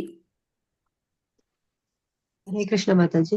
ಅದೇ ರೀತಿ ಶ್ರೀಮದ್ ಭಾಗವತದ 6ನೇ ಸ್ಕಂದ 14ನೇ ಅಧ್ಯಾಯ 5ನೇ ಶ್ಲೋಕದಲ್ಲಿ ಮಹಾರಾಜ ಪರೀಕ್ಷಿತನು ಶುಕದೇವ ಗೋಸ್ವಾಮಿ ಅವರನ್ನು ಹೀಗೆ ಪ್ರಶ್ನಿಸಿದ್ದನು. ಹೇ ಬ್ರಾಹ್ಮಣರೇ, ಋತಾಸುರ ರಾಕ್ಷಸರನು ರಜೋಗುಣ ತಮೋಗುಣಗಳ ಆವೇಶವುಳ್ಳವನಾಗಿ ಪಾಪಿಯಾಗಿದ್ದನು. ಹೀಗಿರುವಾಗ ಋತಾಸುರನು ದೇವೋತ್ತಮ ಪರಮಪುರುಷನಾದ ನಾರಾಯಣನ ಬಗ್ಗೆ ಅಂತಹ ಸಿದ್ಧಿಯ ಹಂತವನ್ನು ಹೇಗೆ ತಾನೇ ಸಂಪಾದಿಸಿಕೊಂಡನು? ಕಠಿಣ ನೇಮನಿಷ್ಠೆಯ ಬದುಕಿಗೆ ಅರ್ಪಿಸಿಕೊಂಡ ಮತ್ತು ಸಂಪೂರ್ಣ ಜ್ಞಾನ ಹೊಂದಿ ಮುಕ್ತಿ ಪಡೆದ ಶ್ರೇಷ್ಠ ವ್ಯಕ್ತಿಗಳು ಭಗವಂತನ ಭಕ್ತರಾಗಲು ಶ್ರಮಿಸಬೇಕೆಂದು ಕೇಳಿರುವೆ. ಅಂತಹ ವ್ಯಕ್ತಿಗಳು ತೀರಾ ಅಪರೂಪ ಮತ್ತು ಕಾಣಲು ವಿರಳ ಎಂದೇ ಹೇಳಬಹುದು. ಆದ್ದರಿಂದ ಋತಾಸುರನು ಅಂತಹ ಭಕ್ತನಾದದ್ದು ನನಗೆ ಆಶ್ಚರ್ಯ ಉಂಟು ಮಾಡಿದೆ.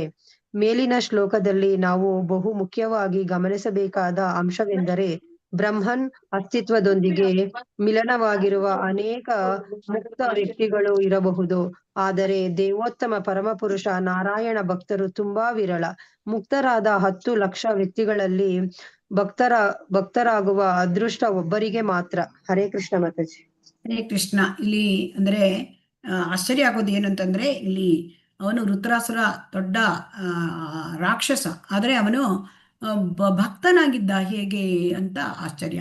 ಅಂದ್ರೆ ಅವನು ಭಕ್ತನಾಗಿದ್ದ ಅಂದ್ರೆ ಋತರಾಸುರ ಅವನು ಹಿಂದಿನ ಜನ್ಮದಲ್ಲಿ ಚಿತ್ರಕೇತು ಆಗಿದ್ದ. ಚಿತ್ರಕೇತು ತುಂಬಾ ಮಹಾಭಕ್ತನಾಗಿದ್ದ, ಆದರೆ ಅವನಿಗೆ ಪಾರ್ವತಿ ದೇವಿಯ ಶಾಪದಿಂದ ಅವನಿಗೆ ಅಸುರ ಶರೀರ ಸಿಕ್ಕಿತು.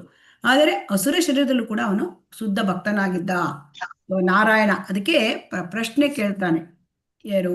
ಮಹಾರಾಜ ಪರೀಕ್ಷಿತ ಶುಕಮುನಿ ಹತ್ರ ಪ್ರಶ್ನೆ ಕೇಳ್ತಾನೆ, ಹೇಗೆ ಅವನು ತಮೋಗುಣ ರಜೋಗುಣ, ರಾಕ್ಷಸ ಅಂದ್ರೆ ರಜೋಗುಣ ತಮೋಗುಣ, ಅವ್ರು ಹೇಗೆ ಇಷ್ಟು ದೊಡ್ಡ ಭಕ್ತನಾಗ್ಲಿಕ್ಕೆ ಸಾಧ್ಯ? ಭಕ್ತನಾಗುವುದು ಅಂದ್ರೆ ತುಂಬಾ ಕಡಿಮೆ.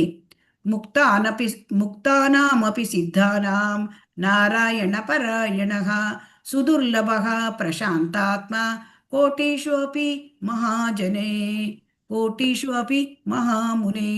ಅಂದ್ರೆ ಮುಕ್ತಾನಾಂ ಅಪಿ ಸಿದ್ಧಾನಾಂ ನಾರಾಯಣ ಪರಾಯಣ ಅಂದ್ರೆ ಎಷ್ಟೋ ಜನ ಆ ಒಂದು ಆಧ್ಯಾತ್ಮಕ್ಕೆ ಬರೋರೇ ಕಡಿಮೆ, ಅದರಲ್ಲಿ ಮುಕ್ತಿಯನ್ನು ಪಡೆದವರು ತುಂಬಾ ಕಡಿಮೆ. ಅದರಲ್ಲಿ ಮುಕ್ತಿಯನ್ನು ಪಡೆದುಕೊಂಡು ಅವರು ಅದರಿಂದ ಭಕ್ತಿಗೆ ಬರೋದು ಇನ್ನೂ ಕಡಿಮೆ ಅಲ್ವಾ? ಹರೇ ಕೃಷ್ಣ. ಇಲ್ಲಿ ಆ ಬ್ರಹ್ಮನ್ ಅಸ್ತಿತ್ವ ಜೊತೆ ಬ್ರಹ್ಮನ್ ಅಲ್ಲಿ ಲೀನವಾಗುವಾರೋ ಅವರು ಕೂಡ ವಿರಳವೇ. ಆದರೆ ಈ ಬ್ರಹ್ಮನ್ ಅಸ್ತಿತ್ವದಲ್ಲಿ ಲೀನವಾದ 10 ಲಕ್ಷ ಜನ ಇದ್ದಾರೆ ಅಂತ ತಿಳ್ಕೊಳ್ಳೋಣ. ಅದರಲ್ಲಿ ಒಬ್ಬರಿಗೆ ಭಕ್ತರಾಗುವ ಅದೃಷ್ಟ ಸಿಗ್ತದೆಯಂತೆ, ಒಬ್ಬರಿಗೆ ಮಾತ್ರ. ಸೊ ಹಾಗಾಗಿ ನಾರಾಯಣ ಪರ ಭಕ್ತನಾಗುವನು ಅಂದರೆ ಆ ಭಕ್ತರಾದವರಲ್ಲೂ ಕೂಡ ನಾರಾಯಣ ಪರ ಭಕ್ತನಾಗುವುದು, ಶುದ್ಧ ಭಕ್ತನಾಗುವುದು ತುಂಬ ತುಂಬ ವಿರಳ. ಸೊ ಹಾಗಾಗಿ ಈ ರೀತಿಯಾಗಿ ಅಂದರೆ ಭಕ್ತಿಗೆ ಬರೋದು ತುಂಬ ವಿರಳ. ಆ ಭಕ್ತಿಗೆ ಬಂದವರು ಕೂಡ ಶುದ್ಧ ಭಕ್ತನಾಗುವುದು ಮತ್ತು ವಿರಳ, ತೀರಾ ಅಪರೂಪ. ಸೊ ಹಾಗಾಗಿ ಇಲ್ಲಿ ರಾಕ್ಷಸ ವೃತ್ರಾಸುರ ಅವನು ಹೇಗೆ ರಜೋಗುಣ ತಮೋಗುಣ ಪಾಪಿಯಾಗಿದ್ದವನು ಹೇಗೆ ಅವನು ದೇವೋತ್ತಮ ಪರಮ ಪುರುಷ ನಾರಾಯಣನ ಪರಾಯಣನಾದ, ಅವನು ನಾರಾಯಣ ಪರಾಯಣ ಭಕ್ತನಾದ. ಇದನ್ನು ಶುಕದೇವ ಗೋಸ್ವಾಮಿ ಹತ್ರ ಪರೀಕ್ಷಿತ್ ಮಹಾರಾಜ ಕೇಳ್ತಾನೆ. ಸೊ ಹಾಗಾಗಿ ಈಗ ಇದನ್ನು ಅಂದರೆ ನಾವೇನು ತಿಳ್ಕೊಬೇಕು ಅಂತಂದರೆ ಇದಕ್ಕೆ ಆಧ್ಯಾತ್ಮಕ್ಕೆ ಬರೋರೆ ಕಡಿಮೆ, ಅದರಲ್ಲಿ ಕೆಲವು ಮುಕ್ತಿ ಬಯಸುವವರು ಹೆಚ್ಚಿನ ಜನ. ಆದರೆ ಆ ಮುಕ್ತಿ ಬಯಸೋರಲ್ಲೂ 10 ಲಕ್ಷ ಜನರಲ್ಲಿ ಮುಕ್ತಿ ಬಯಸಿದ್ರೆ, ಆ ಮುಕ್ತಿ ಪಡೆದ್ರೆ ಅದರಲ್ಲಿ ಒಬ್ಬವನು ಭಕ್ತನಾಗ್ತಾನೆ. ಸೊ ಭಕ್ತನಾಗುವುದು ತುಂಬ ವಿರಳ. ಸೊ ಕೃಷ್ಣ ಪ್ರಜ್ಞೆಯ ಭಕ್ತಿ ಸೇವೆ ಹೇಳೋದು ಅದು ಡೈಮಂಡ್ ಇದ್ದ ಹಾಗೆ. ಡೈಮಂಡ್ ಎಲ್ಲರಿಗೂ ಸಿಕ್ಕುತ್ತಾರೆ ಕೃಷ್ಣ? ಇಲ್ಲ ಮಾತಾಡಿ.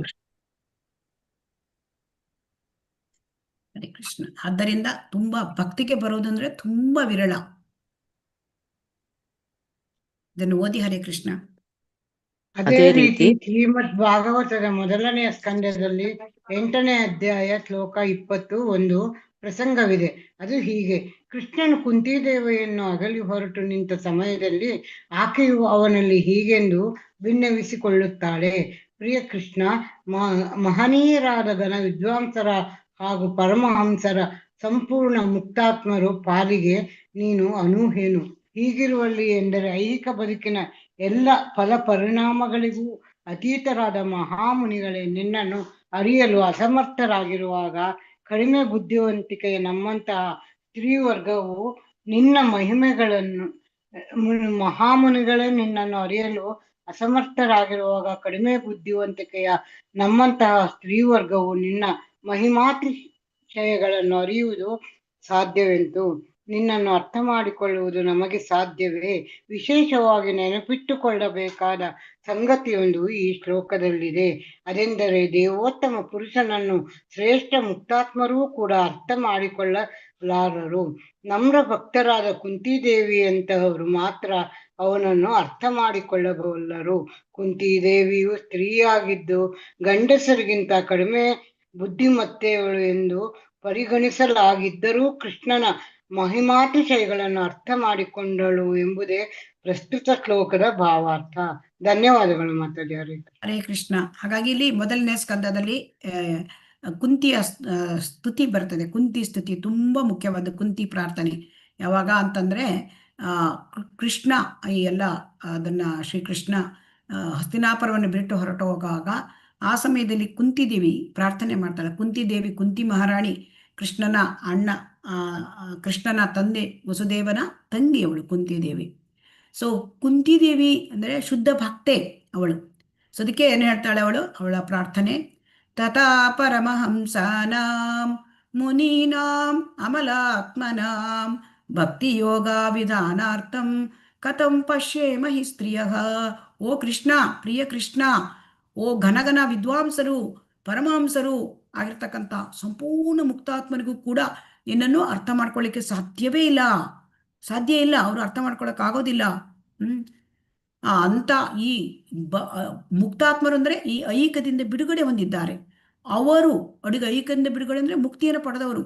ಅವರೂ ಕೂಡ ಮಹಾಮುನಿಗಳಾಗಿದ್ದಾರೆ. ಅಂಥವರು ಕೂಡ ನಿನ್ನನ್ನು ತಿಳ್ಕೊಳ್ಳೋಕ್ಕೆ ಅಸಮರ್ಥ. ಹಾಗಿದ್ಮೇಲೆ ನನ್ನಂಥ ಸ್ತ್ರೀ, ನಮ್ಮಂಥ ಕಡಿಮೆ ಬುದ್ಧಿ ಸ್ತ್ರೀ ವರ್ಗ ನಿನ್ನನ್ನು ಹೇಗೆ ತಿಳ್ಕೊಳ್ಳೋದು ಅಂತ, ನಿನ್ನನ್ನು ಅರ್ಥ ಮಾಡ್ಕೊಳ್ಳೋಕೆ ನಮಗೆ ಹೇಗೆ ಸಾಧ್ಯ ಅಂತ ಪ್ರಾರ್ಥನೆ ಮಾಡ್ತಾಳೆ. ಇಲ್ಲಿ ತಿಳ್ಕೊಳ್ಬೇಕಾಗಿದ್ದು ಅಂತಂದ್ರೆ ಶ್ರೀಲ ಪ್ರಭುಪಾದರು ಹೇಳ್ತಾರೆ, ಭಗವಂತ ದೇವೋತ್ತಮ ಪರಮಪುರುಷ ಕೃಷ್ಣನನ್ನು ಮುಕ್ತಿ ಪಡ್ಕೊಂಡವರು ಅರ್ಥ ಮಾಡ್ಕೊಳ್ಳೋಕ್ಕಾಗೋದಿಲ್ಲ, ಮುಕ್ತಾತ್ಮರು ಕೂಡ ಅರ್ಥ ಮಾಡ್ಕೊಳ್ಳೋಕ್ಕಾಗೋದಿಲ್ಲ. ಆದರೆ ಇಲ್ಲಿ ಶ್ರೀ ಕುಂತಿದೇವಿ ಭಗವಂತನನ್ನ ಚೆನ್ನಾಗಿ ಅರ್ಥ ಮಾಡ್ಕೊಂಡಿದ್ಲು. ಯಾಕೆಂದ್ರೆ ಅವಳು ಭಕ್ತೆ ಸ್ತ್ರೀಯಾಗಿದ್ದು ಗಂಡಸರಿಗಿಂತ ಕಡಿಮೆ ಬುದ್ಧಿಯವಳು ಎಂದು ಪರಿಗಣಿಸಲಾಗಿದ್ದು ಶಾಸ್ತ್ರ ಹಾಗೆ ಹೇಳುತ್ತೆ. ಹರೇ ಕೃಷ್ಣ. ಇಲ್ಲಿ ಶಾಸ್ತ್ರದಲ್ಲಿ ಏನು ಹೇಳಿದೆ ಅದನ್ನೇ ಶ್ರೀಲ ಪ್ರಭುಪಾದರು ಹೇಳಿದ್ದಾರೆ.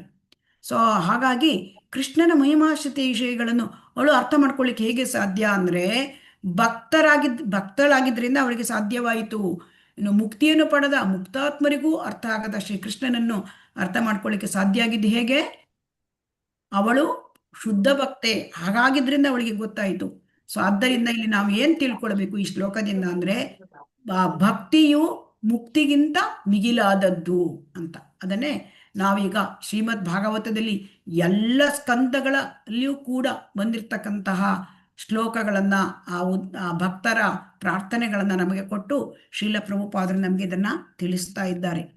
ಭಗವದ್ಗೀತೆ ಭಾಗವತವನ್ನ 12 ಸ್ಕಂದಗಳನ್ನು ಕೊಟ್ಟಿದ್ದಾರೆ. 1ರಿಂದ 12ರವರೆಗಿನ ಸ್ಕಂದಗಳ ಭಕ್ತರ ಪ್ರಾರ್ಥನೆ, ಆಮೇಲೆ ನಾರದ ಪಂಚರಾತ್ರ, ಹಯಶೀರ್ಷ ಪಂಚರಾತ್ರ, ದಾಮೋದರ ಅಷ್ಟಕ, ಇದು ಎಲ್ಲವನ್ನೂ ಉದಾಹರಣೆ ಕೊಟ್ಟು ನಮಗೆ ಭಕ್ತಿ ಹೇಳೋದು ಮುಕ್ತಿಗಿಂತ ಶ್ರೇಷ್ಠವಾದದ್ದು ಅಂತ ತಿಳಿಸ್ಕೊಡ್ತಾ ಇದ್ದಾರೆ. ಹರೇ ಕೃಷ್ಣ. ಹರೇ ಕೃಷ್ಣ ಮಾತಾಜಿ. ಓದಿ ಮಾತಾಜಿ. ಲೋಕೋತ್ತರ ಗುಣಗಳಿಂದ ಇಲ್ಲಿಂದ ಮಾತಾಜಿ. ಮತ್ತೆ ಶ್ರೀಮದ್ ಭಾಗವತದ ಮೊದಲನೇ ಸ್ಕಂದದಲ್ಲಿ 7ನೇ ಅಧ್ಯಾಯ ಶ್ಲೋಕ 10 ಬಹು ಮುಖ್ಯವಾದ ಇನ್ನೊಂದು ಶ್ಲೋಕವಿದೆ. ಅದನ್ನು ಆತ್ಮಾರಾಮ ಶ್ಲೋಕ ಎಂದು ಕರೆಯುತ್ತಾರೆ. ಶ್ಲೋಕದಲ್ಲಿ ಹೇಳಲಾಗಿರುವುದು ಇದು: ಐಹಿಕ ಕಲ್ಮಶಗಳಿಂದ ಮುಕ್ತರಾದವರು ಕೂಡ ಕೃಷ್ಣನ ಲೋಕೋತ್ತರ ಗುಣಗಳಿಂದ ಆಕರ್ಷಿತರಾಗುತ್ತಾರೆ. ಆತ್ಮಾರಾಮ ಶ್ಲೋಕದ ಭಾವಾರ್ಥ ಹೀಗುಂಟು: ಮುಕ್ತಾತ್ಮನಿಗೆ ಐಹಿಕ ಭೋಗಶಕ್ತಿ ಕಿಂಚಿತ್ತೂ ಇರುವುದಿಲ್ಲ. ಎಲ್ಲ ಬಗೆಯ ಲೌಕಿಕ ಅಪೇಕ್ಷೆಗಳಿಂದಲೂ ಅವನು ಪೂರ್ಣ ಮುಕ್ತನಾಗಿರುತ್ತಾನೆ. ಹೀಗಿದ್ದು ಭಗವಂತನ ಲೀಲೆಗಳನ್ನು ಶ್ರವಣದ ದ್ವಾರ ಅರ್ಥ ಮಾಡಿಕೊಳ್ಳುವ ಅದಮ್ಯ ಆಕಾಂಕ್ಷೆ ಅವನಿಗಿರುತ್ತದೆ. ಆದ್ದರಿಂದ ಭಗವಂತನ ಮಹಿಮೆ ಹಾಗೂ ಲೀಲೆಗಳು ಐಹಿಕವಲ್ಲವೆಂದು ನಾವು ನಿರ್ಣಯಿಸಿಕೊಳ್ಳಬಹುದಾಗಿದೆ. ಹೀಗಿದ್ದಲ್ಲಿ ಹೀಗಿಲ್ಲದಿದ್ದಲ್ಲಿ ಆತ್ಮಾರಾಮನೆಂದು ಪ್ರಸಿದ್ಧರಾದ ಮುಕ್ತಾತ್ಮರು ಭಗವಂತನ ಲೀಲೆಗಳಿಂದ ಆಕರ್ಷಿತರಾಗುತ್ತಾರೆ ಹೇಗೆ? ಈ ಶ್ಲೋಕದ ಮುಖ್ಯ ಭಾಗವೂ ಇದೆ.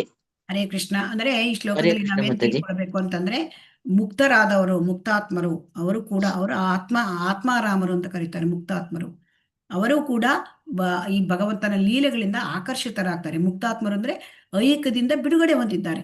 ಐಹಿಕ ಭೋಗಾಸಕ್ತಿ ಏನೂ ಇರೋದಿಲ್ಲ. ಅವರು ಕೂಡ ಭಗವಂತನ ಲೀಲೆಯಿಂದ ಅವರು ಆಕರ್ಷಿತರಾಗ್ತಾರೆ. ಅಂದ್ರೆ ಮುಕ್ತಿಯನ್ನು ಪಡ್ಕೊಂಡಿದ್ರು ಕೂಡ ಭಗವಂತನ ಲೀಲೆಯಿಂದ ಆಕರ್ಷಿತರಾಗ್ತಾರೆ. ಅಂದ್ರೆ ಭಗವಂತನ ಲೀಲೆ ಐಹಿಕ ಅಲ್ಲ ಅಂತ ನಾವು ತಿಳ್ಕೊಳ್ಬೇಕು. ಇದು ತುಂಬಾ ಮುಖ್ಯವಾದ ಒಂದು ಶ್ಲೋಕ. ಆತ್ಮಾರಾಮ, ಪ್ರಸಿದ್ಧ ಆತ್ಮಾರಾಮ ಶ್ಲೋಕ. ಆತ್ಮಾರಾಮಶ್ಚ ಮುನಯೋ ನಿರ್ಗ್ರಂಥಾಪಿ ಉರುಕ್ರಮೆ ಕುರುವಂತ್ಯಾಯಿತು ಕಿಂ ಭಕ್ತಿಂ ಇತ್ತಂಭೂತ ಗುಣೋ ಹರಿಹಿ. ಸೊ ಹಾಗಾಗಿ ಈ ಮುಕ್ತಿಯನ್ನು ಪಡೆದಂತ ವ್ಯಕ್ತಿಗಳು ಅವರು ಕೂಡ ಏನ್ ಮಾಡ್ತಾರೆ, ಮುಕ್ತಾತ್ಮರು ಕೃಷ್ಣನ ಅತೀಂದ್ರಿಯ ಆ ಲೀಲೆಗಳು, ಆ ಗುಣಗಳಿಂದ ಕೂಡಿದ ಅತೀಂದ್ರಿಯ ಲೀಲೆಗಳಿಂದ ಅವರು ಆಕರ್ಷಿತರಾಗ್ತಾರೆ.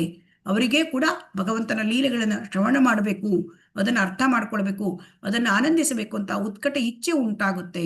ಸೊ ಅದಕ್ಕೆ ಉತ್ತಮ ಉದಾಹರಣೆ ಅಂದ್ರೆ ಶುಕಮುನಿಗಳು. ಸೊ ಶುಕಮುನಿಗಳು ಮುಕ್ತಾತ್ಮರು. ಅವರು ಕೂಡ ಭಗವಂತನ ಲೀಲೆಯಿಂದ ಆಕರ್ಷಿತರಾದರು. ತಂದೆ ಅವರಿಗೆ ಗುರು ಅಂದ್ರೆ ಈ ವ್ಯಾಸದೇವರು ಅವರು ಹೊರಟಿದ್ರು. ಅಂದ್ರೆ 16 ವರ್ಷ ತನಕ ತಾಯಿ ಗರ್ಭದಲ್ಲಿ ಇದ್ದರು ಶುಕಮುನಿಗಳು. ಆದ್ರೆ ಹುಟ್ಟಿದ ಕೂಡಲೇ ಅವರು ಮನೆಯಿಂದ ಹೊರಟರು. ಆಗ ಅವರಿಗೆ ಶ್ಲೋಕ ಹೇಳ್ತಾರೆ, ಅಹೋಬಕಿ ಕನಕ ಸ್ತನಕಾಲ ಕೂಟಂ. ಓ ತನಗೆ ವಿಷ ಉಣ್ಣಿಸಲು ಬಂದ ಪೂತನಿ, ಅವಳಿಗೆ ಮೋಕ್ಷವನ್ನ ಕರುಣಿಸಿದ್ದಾನೆ. ಅವಳಿಗೆ ತನ್ನ ತಾಯಿ ದರ್ಜೆಯನ್ನು ಕೊಟ್ಟಿದ್ದಾನೆ ಭಗವಂತ ಕೃಷ್ಣ ಅಂತ ಹೇಳಿದಾಗ, ಆವಾಗ ಮುಕ್ತಾತ್ಮರಾದ ಶುಕಮುನಿಗಳು ಯಾರು ಅದು ನಾನು ಕೇಳಬೇಕು ಅವನ ಇದನ್ನ ಲೀಲೆಗಳನ್ನ ಅಂತ ಅಲ್ಲಿಂದ ಅವರು ಕೇಳಿಸ್ಕೊತಾರೆ ಭಾಗವತವನ್ನ. ಸೊ ಅದರಿಂದ ಇಲ್ಲಿ ನಾನು ಸಮಯದ ಅಭಾವ, ನಾನೇ ಓದ್ತೇನೆ. ಸೊ ಹಾಗಾಗಿ ಇಲ್ಲಿ 5 ಬಗೆಯ ಮುಕ್ತಿಗಳಲ್ಲಿ ಯಾವುದನ್ನು ಭಕ್ತನು ಅಪೇಕ್ಷಿಸುವುದಿಲ್ಲ. ಅಂದ್ರೆ ಭಗವಂತನಲ್ಲಿ ಒಂದಾಗೋದು ಅಂದ್ರೆ ಸಾಯುಜ್ಯ ಮುಕ್ತಿ, ಭಗವಂತನ ಲೋಕದಲ್ಲೇ ವಾಸ ಮಾಡೋದು ಅಂತಂದ್ರೆ ಸಾಲೋಕ್ಯ, ಭಗವಂತನಿಗೆ ಇರ್ತಕ್ಕಂಥ ದೇಹ ಲಕ್ಷಣಗಳನ್ನು ಪಡೆಯುವುದಂದ್ರೆ ಸಾರೂಪ್ಯ, ಪ್ರಭುವಿನಷ್ಟೇ ಸಮೃದ್ಧನಾಗುವುದಂದ್ರೆ ಸಾಷ್ಟಿ, ಯಾವಾಗಲೂ ಭಗವಂತನ ಸಂಪರ್ಕದಲ್ಲಿರುವುದಂದ್ರೆ ಸಾಮೀಪ್ಯ. ಇದನ್ನು ಭಕ್ತರು ಪಡೀಲಿಕ್ಕೆ ಇಷ್ಟಪಡೋದಿಲ್ಲ. ಸೊ ಇದನ್ನು ಯಾಕೆ ಭಕ್ತರು ಪಡೀಲಿಕ್ಕೆ ಇಷ್ಟಪಡೋದಿಲ್ಲ? ಅದರಲ್ಲಿ ಸಾಯುಜ್ಯ ಮುಕ್ತಿ ಅಂತಂದ್ರೆ ದೇವರಲ್ಲಿ ಒಂದಾಗೋದು ಅವರಿಗೆ ಬೇಕೇ ಆಗಿಲ್ಲ. ಯಾಕೆಂದ್ರೆ ಅದರಲ್ಲಿ ಭಕ್ತಿ ಸೇವೆ ಮಾಡ್ಲಿಕ್ಕೆ ಅವಕಾಶ ಇಲ್ಲ. ಉಳಿದ 4 ಅಂದರೆ ಸಾಲೋಕ್ಯ, ಸಾರೂಪ್ಯ, ಸಾಮೀಪ್ಯ, ಸಾರ್ಷ್ಟಿ, ಇವು ಭಕ್ತಿ ತತ್ವಕ್ಕೆ ಆದರ್ಶಕ್ಕೆ ಹೊರತಾದದ್ದಲ್ಲ. ಆದರೆ ಇಲ್ಲಿ ಏನ್ ಹೇಳ್ತಾರೆ, ಈ 4 ಬಗೆಯ ಮುಕ್ತಿಘಟ್ಟಗಳನ್ನು ಸಾಧಿಸಿದವರು ಕೂಡ ಕೃಷ್ಣ ಪ್ರೇಮವನ್ನು ಗಳಿಸಬೇಕು. ಅಂದ್ರೆ ಇಲ್ಲಿ ವೃಂದಾವನದ ಭಕ್ತಿ ಶ್ರೇಷ್ಠವಾದದ್ದು ಅಂತ ಹೇಳ್ತಾರೆ. ಇಲ್ಲಿ ಅಂದ್ರೆ ಈ ಸಾಮೀಪ್ಯ, ಸಾರ್ಷ್ಟಿ, ಸಾಲೋಕ್ಯ, ಸಾರೂಪ್ಯ. ಸೊ ಇದರಲ್ಲಿ ಅವರು ಕೂಡ ಕೃಷ್ಣ ಪ್ರೇಮವನ್ನ ಪಡ್ಕೊಳ್ಬಹುದು ಅಂತ ಹೇಳ್ತಾರೆ. ಯಾಕೆಂತಂದ್ರೆ ರೂಪ ಗೋಸ್ವಾಮಿಯವರು ಹೇಳ್ತಾರೆ, ನಾ ಅತಿ ವಿರುದ್ಧತೆ, ಅಂದರೆ ಭಕ್ತಿಗೆ ಅತ್ಯಂತ ಇದು ವಿರುದ್ಧ ಆಗಿಲ್ಲ ಈ 4, ಆದರೂ ಸ್ವಲ್ಪ ಮಟ್ಟಿಗೆ ವಿರುದ್ಧವನ್ನ ಅದು ಸೂಚಿಸುತ್ತದೆ. ಅದಕ್ಕೆ ಯಾಕೆಂದ್ರೆ ಅಲ್ಲಿ ಸ್ವಲ್ಪ ಅವರಿಗೆ ಇದಿರ್ಬೋದು, ಅಂದ್ರೆ ಇಚ್ಛೆ ಇರ್ಬೋದು, ಆಧ್ಯಾತ್ಮಿಕ ಸಂತೋಷ, ಸಮೃದ್ಧಿ, ಇದಕ್ಕಾಗಿ ಅವರಿಗೆ ಇಚ್ಛೆ ಇರ್ಬೋದು. ಈ 4 ಅಂದ್ರೆ ಸಾಮೀಪ್ಯ, ಸಾಲೋಕ್ಯ, ಸಾರ್ಷ್ಟಿ, ಸಾರೂಪ್ಯ. ಸೊ ಅದನ್ನ ಭಕ್ತರು ಇಷ್ಟಪಡೋದಿಲ್ಲಂತೆ. ಆದರೆ ಇಲ್ಲಿ ವೃಂದಾವನದ ಭಕ್ತರು ತುಂಬಾ ಶ್ರೇಷ್ಠ, ಯಾಕೆಂದ್ರೆ ಅವರು ಕೃಷ್ಣ ಪ್ರೇಮವನ್ನ ಪಡ್ಕೊಂಡಿರ್ತಾರೆ.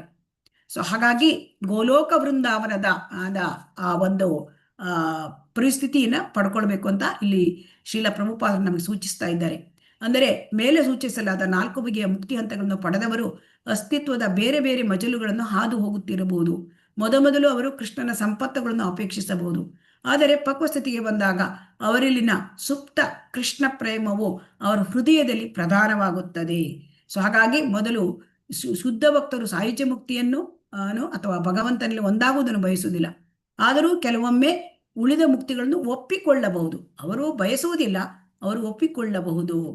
ಸೊ ಹಾಗಾಗಿ ಇಲ್ಲಿ ಮುಖ್ಯವಾಗಿ ನಮ್ಗೆ ಏನ್ ಹೇಳ್ತಾ ಇದ್ದಾರೆ ಅಂದ್ರೆ, ಇಲ್ಲಿ ದೇವೋತ್ತಮ ಪರಮ ಪುರುಷ ಕೃಷ್ಣನಲ್ಲೇ ಆಕರ್ಷಣೆ ಹೊಂದಬೇಕು. ಅವರು ಮಂಚೂಣಿಯ ಭಕ್ತರು. ಯಾರು ಕೃಷ್ಣ ಕೊಳಲು, 2 ಕೈಗಳ ಕೊಳಲು ಹಿಡಿದಿರ್ತಕ್ಕಂಥ ಕೃಷ್ಣ ತ್ರಿಭಂಗಿ ರೂಪಿ ಸೊ ಅಲ್ಲಿ ಅಂತಹ ಕೃಷ್ಣ ಅವನು ವೃಂದಾವನದ ಮೂಲ ರೂಪ. ಅದರಲ್ಲಿ ಆಕರ್ಷಣೆ ಯಾರಿಗಾಗಿದೆ? ಅವರು ಮಂಚೂಣಿಯಲ್ಲಿರ್ತಕ್ಕಂಥ ಭಕ್ತರು, ಅಂದರೆ ಪ್ರಥಮ ಶ್ರೇಣಿಯ ಭಕ್ತರು. ಅಂದರೆ ಅಲ್ಲಿ ವೃಂದಾವನದ ಕೃಷ್ಣನನ್ನ ಯಾರು ಆರಾಧಿಸ್ತಾರೆ, ಯಾರು ಆ ಭಕ್ತರಾಗಿದ್ದಾರೆ, ಅವರು ಶ್ರೇಷ್ಠ ಭಕ್ತರು. ಇಂತಹ ಭಕ್ತನು ವೈಕುಂಠದ ಸಿರಿ ಸಂಪತ್ತಿನಿಂದ ಅವನು ಅಥವಾ ದ್ವಾರಕಾಪಟ್ಟಣದ ಸಂಪತ್ತಿನಿಂದ ಆಕರ್ಷಿತನಾಗುವುದಿಲ್ಲ. ಗೋಕುಲ ಅಥವಾ ವೃಂದಾವನದಲ್ಲಿ ಪ್ರಭುವು ತೋರಿದ ಲೀಲೆಗಳಿಂದ ಆಕರ್ಷಿತರಾಗುವ ಭಕ್ತರು ಪ್ರಥಮ ವರ್ಗದವರು ಎಂದು ಶ್ರೀಲರೂಪ ಗೋಸ್ವಾಮಿಯರ ನಿರ್ಣಯ ಆಗಿದೆ. ಏನಂದ್ರೆ ಇಲ್ಲಿ ವೈಕುಂಠದಲ್ಲಿ ಏನಿರುತ್ತೆ ಅಂದ್ರೆ ಅಲ್ಲಿ ವೈಕುಂಠ ಅಂದ್ರೆ ಕೃಷ್ಣನಿಗೆ ಭಗವಂತ ಕೃಷ್ಣ ಗೋಲೋಕ ವೃಂದಾವನದಲ್ಲಿ ಇರ್ತಾನೆ. ಆದರೆ ವೈಕುಂಠ ಲೋಕದಲ್ಲಿ ನಾರಾಯಣ ಇರ್ತಾನೆ. ಕೃಷ್ಣನ ಒಂದು ಎಕ್ಸ್ಪ್ಯಾನ್ಷನ್ ಅಥವಾ ಅವನ ಸ್ವಾಂಶ ವಿಸ್ತರಣೆ. ಸೊ ಹಾಗಾದ್ರೆ ಕೃಷ್ಣನಿಗೂ ಮತ್ತು ನಾರಾಯಣನಿಗೂ ಇರ್ತಕ್ಕಂಥ ವ್ಯತ್ಯಾಸ ಏನು? ನಾರಾಯಣ ವೈಕುಂಠ ಲೋಕದಲ್ಲಿ ಇರ್ತಾನೆ, ಕೃಷ್ಣ ತನ್ನ ಗೋಲೋಕ ವೃಂದಾವನ ವೈಕುಂಠ ಲೋಕದಲ್ಲಿ ಅತಿ ಉನ್ನತವಾದ ಲೋಕ ಅಲ್ಲಿರ್ತಾನೆ. ಯಾಕೆಂತಂದ್ರೆ ಅಲ್ಲಿ ವೈಕುಂಠದಲ್ಲಿ ಏನಿರುತ್ತೆ ಅಂದ್ರೆ ಆಯ್ ಅಂಡ್ ರೆವರೆನ್ಸ್, ಅಂದ್ರೆ ಅಲ್ಲಿ ಗೌರವ ಭಾವನೆ, ಸಿರಿ ಸಂಪತ್ತು ಅಲ್ಲಿ. ಸೊ ಸಿರಿ ಸಂಪತ್ತು ಇರುತ್ತೆ, ಆದರೆ ಅಲ್ಲಿ ಲೀಲೆಗಳು ಇರೋದಿಲ್ಲ, ಕ್ಲೋಸ್ನೆಸ್ ಇರೋದಿಲ್ಲ. ಯಾರಾದರೂ ನಾರಾಯಣ ಹತ್ರ ಹೋಗಿ ಹೆಗಲಲ್ಲಿ ಕೈ ಇಟ್ಕೊಂಡಿರ್ತಾರಾ ಅಥವಾ ಡಾನ್ಸ್ ಮಾಡ್ತಾರಾ? ಹರೇ ಕೃಷ್ಣ. ಅಲ್ಲಿ ಈಗ ಗೋಪಿಯರು ರಾಸ ನೃತ್ಯ ಮಾಡಿದ್ರು, ಅದೇ ತರ ಏನಾದ್ರು ನಾರಾಯಣ ಹತ್ರ ಮಾಡ್ಲಿಕ್ಕೆ ಆಗುತ್ತಾ? ಹರೇ ಕೃಷ್ಣ. ಇಲ್ಲ ಮಾತಾಜಿ, ಆಗೋದಿಲ್ಲ. ಗೋಪ ಬಾಲಕರು ಹೆಗಲ ಮೇಲೆ ಕೈ ಇಟ್ಕೊಂಡು ಕೃಷ್ಣನ ಜೊತೆ ಅವರು ಕುಣಿತಾರೆ, ಹಾಗೆ ಮಾಡ್ಲಿಕ್ಕೆ ಆಗುತ್ತಾ ವೈಕುಂಠದಲ್ಲಿ ನಾರಾಯಣನ ಜೊತೆ? ಇಲ್ಲ ಮಾತಾಜಿ, ಇಲ್ಲ. ಸೊ ಹಾಗಾಗಿ ದ್ವಾರಕದಲ್ಲಿಯೂ ಕೂಡ ಅದು ದ್ವಾರಕ ಮತ್ತೆ ಈ ಮಥುರಾ ಅಲ್ಲಿ ಕೂಡ ಅಲ್ಲಿ ಸಿರಿ, ಅಲ್ಲಿ ಕೂಡ ಐಶ್ವರ್ಯ ಭಾವ ಇದೆ. ಸೊ ಆದರೆ ವೃಂದಾವನದಲ್ಲಿ ಅದು ಮೂಲ ರೂಪ. ವೃಂದಾವನದ ಕೃಷ್ಣ, ಕೊಳಲು ಕೃಷ್ಣ, ಅವನು ಮೂಲ ರೂಪ. ಸೊ ಅದು ಬಹಳ ಶ್ರೇಷ್ಠವಾದದ್ದು. ಅದಕ್ಕೆ ಶ್ರೀಲರೂಪ ಗೋಸ್ವಾಮಿ ಹೇಳ್ತಾರೆ, ಅದು ವೃಂದಾವನದ ಲೀಲೆ. ಅಲ್ಲಿ ಭಗವಂತ ಲೀಲೆಗಳನ್ನು ತೋರಿಸ್ತಾನೆ. ಅಂದರೆ ಆ ಒಂದು ಭಕ್ತರಾದ ಆ ಶುದ್ಧ ಭಕ್ತರ, ತನ್ನ ಶುದ್ಧ ಭಕ್ತರ ಜೊತೆ ಲೀಲೆಗಳನ್ನು ಮಾಡ್ತಾನೆ. ಮತ್ತೆ ಹೇಗೆ ಕೇಳಿದರೆ ಗೋಪಿಯರ ಜೊತೆ ಅವನು ಇದನ್ನು ಮಾಡ್ತಾನೆ, ಅಂದರೆ ರಾಸ ಲೀಲೆಗಳನ್ನು ಮಾಡ್ತಾನೆ. ಆಮೇಲೆ ಗೋಪ ಬಾಲಕರ ಜೊತೆ ಅವನು ಏನು ಮಾಡ್ತಾನೆ? ಗೋಪ ಬಾಲಕರ ಜೊತೆ ಆಟ ಆಡ್ತಾನೆ. ಆಮೇಲೆ ತಂದೆ ತಾಯಿ ಯಶೋಧ ಜೊತೆ ಅವನು ಲೀಲೆಗಳನ್ನು ಮಾಡ್ತಾನೆ. ಸೊ ತಾಯಿ ಬಾಲ್ಯ ಲೀಲೆಗಳು ಅವನದು, ಅದೆಲ್ಲ ತುಂಬ ಶ್ರೇಷ್ಠವಾದದ್ದು. ಆದ್ದರಿಂದ ವ್ಯಕ್ತಿ ಶ್ರೀಕೃಷ್ಣನ ಮೂಲ ರೂಪಕ್ಕೆ ಆಕರ್ಷಣೆ ಆಗಬೇಕು ಅಂತ ಇಲ್ಲಿ ಶ್ರೀಲರೂಪ ಗೋಸ್ವಾಮಿಯವರು ಕಂಪ್ಲೀಟ್ ಅವ್ರ ಕನ್ಕ್ಲೂಷನ್ ಹೇಳಿದ್ದಾರೆ, ನಿರ್ಣಯ. ನಾವು ಯಾರಿಂದ ಆಕರ್ಷಿತರಾಗಬೇಕು? ಹರೇ ಕೃಷ್ಣ, ಕೃಷ್ಣನಿಂದ. ಕೃಷ್ಣ, ಯಾಕಂದ್ರೆ ಮೂಲ ರೂಪ ಕೃಷ್ಣ, ಮೂಲ ರೂಪ. ನಾರಾಯಣ ಅದು ಸ್ವಾಂಶ ವಿಸ್ತರಣೆಯಾಗಿದ್ದ ರೂಪ. ಕೃಷ್ಣನಿಗೂ ನಾರಾಯಣನಿಗೂ ವ್ಯತ್ಯಾಸ ಇಲ್ಲ. ಆದರೆ ಎಲ್ಲಿ ವ್ಯತ್ಯಾಸ ಅಂದರೆ ಕೃಷ್ಣನಿಗೆ 64 ಗುಣಗಳಿವೆ, ನಾರಾಯಣನಿಗೆ 60 ಗುಣಗಳಿವೆ. ಆ 4 ಗುಣಗಳು ಯಾವುದು ಅಂತಂದರೆ ಎಕ್ಸ್ಟ್ರಾ ಗುಣಗಳು: ವೇಣು ಮಾಧುರ್ಯ, ರೂಪ ಮಾಧುರ್ಯ, ಭಕ್ತ ಮಾಧುರ್ಯ, ಲೀಲಾ ಮಾಧುರ್ಯ. ಭಗವಂತ ಆ ವೇಣು ನುಡಿಸ್ತಾನೆ ಕೃಷ್ಣ, ಆ ವೇಣುವಿನಿಂದ ಜನರನ್ನೆಲ್ಲ ಆಕರ್ಷಿಸ್ತಾನೆ. ಆಮೇಲೆ ರೂಪ ಮಾಧುರ್ಯ, ಭಗವಂತ ಕೃಷ್ಣನ ರೂಪ ಅಂದರೆ ಕಂದರ್ಪ ಕೋಟಿ ಕಮನೀಯ ವಿಶೇಷ ಶೋಭಾ, ಅಷ್ಟೊಂದು ಆಕರ್ಷಣೆ ಅಂತ, ಆಕರ್ಷತೀತಿ ಕೃಷ್ಣ. ಆಮೇಲೆ ಭಕ್ತ ಮಾಧುರ್ಯ, ಭಕ್ತರ ಜೊತೆ ಅವನು ತುಂಬ ಆನಂದದಿಂದ ಇರ್ತಾನೆ. ಆಮೇಲೆ ಲೀಲಾ ಮಾಧುರ್ಯ, ಲೀಲೆಗಳನ್ನು ಮಾಡಿ ಆಕರ್ಷಿಸ್ತಾನೆ. ಸೊ ಆದ್ದರಿಂದ ಇಲ್ಲಿ ಕೆಲವರಿಗೆ ಇಲ್ಲಿ ಇನ್ನೊಂದು ಪ್ಯಾರವನ್ನು ನಾವು ತಿಳ್ಬೇಕು, ಕೊನೆಯ ಪ್ಯಾರ. ಪ್ರಭುವಿನ ಒಂದು ನಿರ್ದಿಷ್ಟ ರೂಪದಲ್ಲಿ ಒಲೆಯಿರುವ ಭಕ್ತನು ತನ್ನ ಭಕ್ತಿಯನ್ನು ಬೇರಿತರ ಭಗವದ್ ರೂಪಗಳಿಗೆ ತಿರುಗಿಸಲು ಬರುವುದಿಲ್ಲ. ಉದಾಹರಣೆಗೆ ಭಗವಾನ್ ರಾಮಚಂದ್ರನ ಭಕ್ತನಾದ ಹನುಮಂತನು ನಾರಾಯಣನಿಗಾಗಲಿ ರಾಮಚಂದ್ರನಿಗಾಗಲಿ ಸೇವೆಯಲ್ಲಿ ಇರುವುದನ್ನೇ ಬಯಸಿದನು. ಇದಕ್ಕೆ ಭಕ್ತನ ವಿಶಿಷ್ಟ ಆಕರ್ಷಣೆಯೇ ಕಾರಣವಾಗುತ್ತದೆ. ಪ್ರಭುವಿಗೆ ಅನೇಕಾನೇಕ ರೂಪಗಳಿವೆ, ಆದರೆ ಕೃಷ್ಣನದೇ ಮೂಲ ರೂಪ. ಬೇರೆ ಬೇರೆ ಭಗವದ್ ರೂಪಗಳ ಬೇರೆ ಬೇರೆ ಭಕ್ತರೆಲ್ಲರೂ ಒಂದೇ ವರ್ಗಕ್ಕೆ ಸೇರುತ್ತಾರಾದರೂ ಭಗವಾನ್ ಕೃಷ್ಣನ ಭಕ್ತ ಜನರು ಭಕ್ತರ ಪಟ್ಟಿಕೆಯಲ್ಲಿ ಮೊದಲ ಸ್ಥಾನ ಗಳಿಸಿರುತ್ತಾರೆಂದು ಹೇಳಲಾಗಿದೆ. ಸೊ ಹಾಗಾಗಿ ಏನು ಇದರಲ್ಲಿ ನಿರ್ಣಯ ಶ್ರೀಲ ಪ್ರಭುಪಾದರು ನಮಗೆ ಹೇಳ್ತಾರೆ, ಈಗ ಕೆಲವರು ರಾಮಚಂದ್ರನನ್ನ ಭಕ್ತರಾಗಿರ್ತಾರೆ ಅಲ್ವಾ, ಕೆಲವರು ನಾರಾಯಣನ ಭಕ್ತನಾಗಿರ್ತಾರೆ ಅಲ್ವಾ. ಅದನ್ನ ಬೇರೆ ರೂಪಗಳಿಗೆ ಕೃಷ್ಣನ ರೂಪ ಅದಕ್ಕೆ ತಿರುಗಿಸ್ಲಿಕ್ಕೆ ಬಯಸೋದಿಲ್ಲ ಅವರು, ಯಾಕಂದ್ರೆ ಅದಕ್ಕೆ ಹೊಂದ್ಕೊಂಡ್ಬಿಟ್ಟಿರ್ತಾರೆ. ಆದರೆ ಇಲ್ಲಿ ನೋಡಿ, ಹನುಮಂತನಿಗೆ ರಾಮಚಂದ್ರನ ಬಿಟ್ಟು ಬೇರೆ ಯಾರನ್ನು ಕೃಷ್ಣನ ರೂಪಕ್ಕೆ ಸೇವೆ ಮಾಡ್ಲಿಕ್ಕೆ ಅವನ ಮನಸ್ಸಾಗೋದಿಲ್ಲಂತೆ. ಸೊ ಹಾಗಾಗಿ ಆದರೆ ಅವನಿಗೆ ಗೊತ್ತು, ಹನುಮಂತನಿಗೆ ಗೊತ್ತು, ಕೃಷ್ಣ ಬೇರೆ ಅಲ್ಲ, ರಾಮಚಂದ್ರ ಬೇರೆ ಅಲ್ಲ, ನಾರಾಯಣ ಬೇರೆ ಅಲ್ಲ. ಆದರೂ ಕೂಡ ಅವನ ಮನಸ್ಸಷ್ಟು ರಾಮಚಂದ್ರನ ಸೇವೆ ಮಾಡೋದೇ ಆಗಿತ್ತು. ಇದಕ್ಕೆ ಕಾರಣ ಆ ಭಕ್ತನಿಗೆ ಆ ವಿಶಿಷ್ಟ ಆಕರ್ಷಣೆ ಇರುತ್ತೆ. ಈಗ ಹನುಮಂತನಿಗೆ ರಾಮಚಂದ್ರನ ಮೇಲೆ ವಿಶಿಷ್ಟ ಆಕರ್ಷಣೆ. ಅದೇ ರೀತಿ ಇಲ್ಲಿ ಇದರಲ್ಲಿ ಲೀಲೆಯಲ್ಲಿ ಮುರಾರಿ ಗುಪ್ತ ಅಂತ ಇದ್ದಿದ್ರು, ಅಂದರೆ ಶ್ರೀ ಚೈತನ್ಯ ಮಹಾಪ್ರಭುಗಳ ಲೀಲೆಯಲ್ಲಿ ಆ ಮುರಾರಿ ಗುಪ್ತ ಅವರು ಈ ಹನುಮಂತನದೇ ಅವತಾರ. ಸೊ ಆ ಮುರಾರಿ ಗುಪ್ತ ಅವರಿಗೆ ರಾಮಚಂದ್ರನಂತೆಯೇ ಅವರಿಗೆ ಪೂಜೆ ಮಾಡಲಿಕ್ಕೆ ಇಷ್ಟ. ಅದಕ್ಕೆ ಶ್ರೀ ಚೈತನ್ಯ ಮಹಾಪ್ರಭುಗಳು ಹೇಳಿದ್ರು, ನೀನು ಕೃಷ್ಣನ ಸೇವೆ ಮಾಡು. ಇಲ್ಲ ಆಗೋದಿಲ್ಲ ಹೇಳ್ತಾರೆ. ಸೊ ಅವಾಗ ಅದನ್ನೇ ನೀನು ಕಂಟಿನ್ಯೂ ಮಾಡು, ಪರವಾಗಿಲ್ಲ. ಆದರೆ ಇಲ್ಲಿ ಏನು ಹೇಳ್ತಾರೆ ಅಂದರೆ, ಭಗವಂತನಿಗೆ ಅನೇಕ ರೂಪಗಳಿವೆ, ಆದರೆ ಕೃಷ್ಣನ ರೂಪ ಮೂಲ ರೂಪ. ಅಂದರೆ ಅದಕ್ಕೆ ದೀಪಾರ್ಚಿರೇವ ಅಂತ ಒಂದು ಶ್ಲೋಕ ಇದೆ. ಅಂದರೆ ಒಂದು ಅದೇ ಕ್ಯಾಂಡಲ್ಗಳು ಹಚ್ಚಿದರೆ ಒಂದು ಕ್ಯಾಂಡಲಿಂದ ಅನೇಕ ಮೇಣದ ಬತ್ತಿಯನ್ನು ಒಂದು ಮೇಣದ ಬತ್ತಿಯಿಂದ ಹಚ್ಚಬಹುದು. ಆದರೆ ಮೊದಲ ಮೇಣದ ಬತ್ತಿ ಎಲ್ಲ ಮೇಣದ ಬತ್ತಿಗಳಿಗೆ ಕಾರಣ. ಅದೇ ರೀತಿ ಕೃಷ್ಣನ ಮೂಲ ರೂಪ ಅದು ಎಲ್ಲ ರೂಪಕ್ಕೂ ಕೂಡ ಅದು ಮೂಲ. ಸೊ ಆದ್ದರಿಂದ ಮೂಲ ಭಗವಾನ್ ಕೃಷ್ಣ. ಸೊ ಹಾಗಾಗಿ ಯಾರು ಭಗವಾನ್ ಕೃಷ್ಣನ ಭಕ್ತರಾಗಿರುತ್ತಾರೆ ಅವರು ಭಕ್ತರ ಪಟ್ಟಿಯಲ್ಲಿ ಮೊದಲ ಸ್ಥಾನವನ್ನು ಗಳಿಸ್ತಾರೆ. ಹರೇ ಕೃಷ್ಣ. ಇಲ್ಲಿ ನಾವು ಇವತ್ತಿನ ದಿನ ನಾವು ಈ ಅಧ್ಯಾಯವನ್ನು ಮುಗಿಸ್ತಾ ಇದ್ದೇವೆ, 4ನೇ ಅಧ್ಯಾಯ. ಈ ಅಧ್ಯಾಯದಲ್ಲಿ ಮುಖ್ಯವಾಗಿ ನಾವು ತಿಳ್ಕೊಳ್ತಕ್ಕಂಥದ್ದು ಮೋಕ್ಷ ಹೇಳೋದು ಅದನ್ನು ಕೂಡ ಮೀರಿ ನಿಲ್ಲುತ್ತದೆ ಭಕ್ತಿ ಸೇವೆ. ಭಕ್ತಿ ಸೇವೆ ಹೇಳೋದು ಮೋಕ್ಷದಕ್ಕಿಂತ ಉತ್ತಮವಾದದ್ದು. ಸೊ ಹಾಗಾಗಿ ಇಲ್ಲಿ ಅನೇಕ ರೀತಿಯ ನಮಗೆ ಶುದ್ಧ ಭಕ್ತರ ಪ್ರಾರ್ಥನೆಗಳನ್ನು ಶ್ರೀಮದ್ ಭಾಗವತದಿಂದ ಆಯ್ದುಕೊಂಡ ಎಲ್ಲ ಸ್ಕಂದಗಳಿಂದ, ಮೊದಲನೆಯ ಸ್ಕಂದದಿಂದ ಹಿಡಿದು 12ನೇ ಸ್ಕಂದದವರೆಗೆ ಎಲ್ಲ ಭಕ್ತರು ಹೇಳಿದ ಪ್ರಾರ್ಥನೆಯಿಂದ ನಾವು ಏನು ತಿಳ್ಕೊಳ್ಬೇಕು ನೋಡಿ. ಅಂದರೆ ನಾವು ಶುದ್ಧ ಭಕ್ತರು ಮೋಕ್ಷವನ್ನು ಅಪೇಕ್ಷಿಸುವುದಿಲ್ಲ, ಅವರು ಐಹಿಕ ಸಂಪತ್ತನ್ನು ಅಪೇಕ್ಷಿಸುವುದಿಲ್ಲ. ಅವರಿಗೆ ಬೇಕಾಗಿದ್ದು ಭಗವಂತನ ಒಂದು ಸೇವೆ. ಆ ಸೇವೆಯ ಆ ಆನಂದ ಸಾಗರದಲ್ಲಿ ಅವರು ಮುಳುಗಿರುತ್ತಾರೆ. ಅವರಿಗೆ ಭಕ್ತರು ಏನು ಕೇಳ್ತಾರೆ, ಮಹಿಮೆಗಳನ್ನು ಕೀರ್ತಿಸಲಿಕ್ಕೆ ಕೋಟಿಗಟ್ಟಲೆ ನಾಲಿಗೆಗಳನ್ನು ಕೊಡು, ಕೋಟಿಗಟ್ಟಲೆ ಕಿವಿಗಳನ್ನು ಕೊಡು ಅಂತ ಹೇಳ್ತಾರೆ ಹೊರತು ಅವರು ಐಹಿಕ ಸಂಪತ್ತನ್ನಾಗಲಿ ಮೋಕ್ಷವನ್ನಾಗಲಿ ಬಯಸುವುದಿಲ್ಲ. ಅದನ್ನು ನಾವು ಇಲ್ಲಿ ತಿಳ್ಕೊಂಡಿದ್ದೇವೆ. ಈ ಒಂದು ಶ್ಲೋಕ ಎಲ್ಲಿ ಇವು ದಾಮೋದರ ಒಂದು ಅಷ್ಟಕ, ಅದರದ ದಾಮೋದರ ಲೀಲೆಯನ್ನು ಕೂಡ ಇಲ್ಲಿ ಹೇಳಿ ನಮಗೆ ತುಂಬ ಚೆನ್ನಾಗಿ ಅರ್ಥ ಮಾಡ್ಕೊಳ್ಳೋದು. ದಾಮೋದರ ಅಷ್ಟಕದಲ್ಲೂ ಕೂಡ ಹೇಳಿದ್ದಾರೆ, ಮೋಕ್ಷ ಬೇಡ ನನಗೆ ಅಂತ ಭಕ್ತ ಬೇಡ್ಕೊಳ್ತಾನೆ. ನನಗೆ ಮೋಕ್ಷ ಬೇಡ, ನನಗೆ ಯಾವ ವರವೂ ಬೇಡ, ನಿನ್ನ ಆ ದಾಮೋದರ ರೂಪವನ್ನು ನನ್ನ ಕಣ್ಣಲ್ಲಿ ಸದಾ ಕಾಣುವಂತಾಗಲಿ, ನಿನ್ನ ಅನುಗ್ರಹ ನನ್ನ ಮೇಲೆ ಇರಲಿ ಅಂತ, ನಿನ್ನ ಒಂದು ಭಕ್ತಿ ಸೇವೆ ಮಾಡೋ ಅನುಗ್ರಹ ಕೊಡು ಅಂತ ಕೇಳ್ತಾನೆ. ಅದೇ ರೀತಿ ಹಯಶೀರ್ಷ ಪಂಚರಾತ್ರದಲ್ಲಿ ಮತ್ತೆ ನಾರದ ಪಂಚರದಲ್ಲಿ ಕೂಡ ಇದೇ ರೀತಿಯ ಒಂದು ಶ್ಲೋಕಗಳು, ಪ್ರಾರ್ಥನಾ ಶ್ಲೋಕಗಳಿವೆ. ಹರೇ ಕೃಷ್ಣ.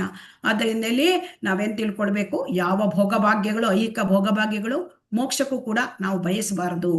ನಾವು ಭಗವಂತನನ್ನ ಆ ಭಕ್ತಿ ಸೇವೆಯನ್ನ ಸದಾ ನಾವು ಪಡ್ಕೊಳ್ಳಿಕ್ಕೆ ಇಷ್ಟಪಡಬೇಕು.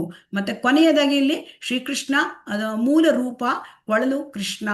ಆ ಮೂಲ ರೂಪವನ್ನ ಅದರಲ್ಲಿ ಯಾರು ಭಕ್ತಿಯನ್ನ ಮಾಡ್ತಾರೆ ಅವರು ಮುಂಚೂಣಿಯ ಭಕ್ತರು, ಶ್ರೇಷ್ಠ ಭಕ್ತರು ಅಂತ ಹೇಳ್ತಾರೆ. ಹರೇ ಕೃಷ್ಣ. ಎಲ್ಲರಿಗೂ ಧನ್ಯವಾದಗಳು. ವಾಂಛಾ ಕಲ್ಪತರುಭ್ಯಶ್ಚ ಕೃಪಾ ಸಿಂಧುಭ್ಯ ಏವ ಚ ಪತಿತಾನಾಂ ಪಾವನೇಭ್ಯೋ ವೈಷ್ಣವೇಭ್ಯೋ ನಮೋ ನಮಃ. ಹರೇ ಕೃಷ್ಣ ಕೃಷ್ಣ ಕೃಷ್ಣ ಹರೇ ಹರೇ, ಹರೇ ರಾಮ ರಾಮ ರಾಮ ಹರೇ ಹರೇ. ಶ್ರೀ ರಾಧಾ ಗೋವಿಂದ ಕಿ ಜೈ, ಶ್ರೀ ಗೌರನಿತಾಯ್ ಕಿ ಜೈ, ಶ್ರೀಲ ಪ್ರಭುಪಾದ ಕಿ ಜೈ, ಶ್ರೀ ದಾಮೋದರ ಭಗವಾನ್ ಕಿ ಜೈ. ಹರೇ ಕೃಷ್ಣ. ತಮ್ಮೆಲ್ಲರಿಗೂ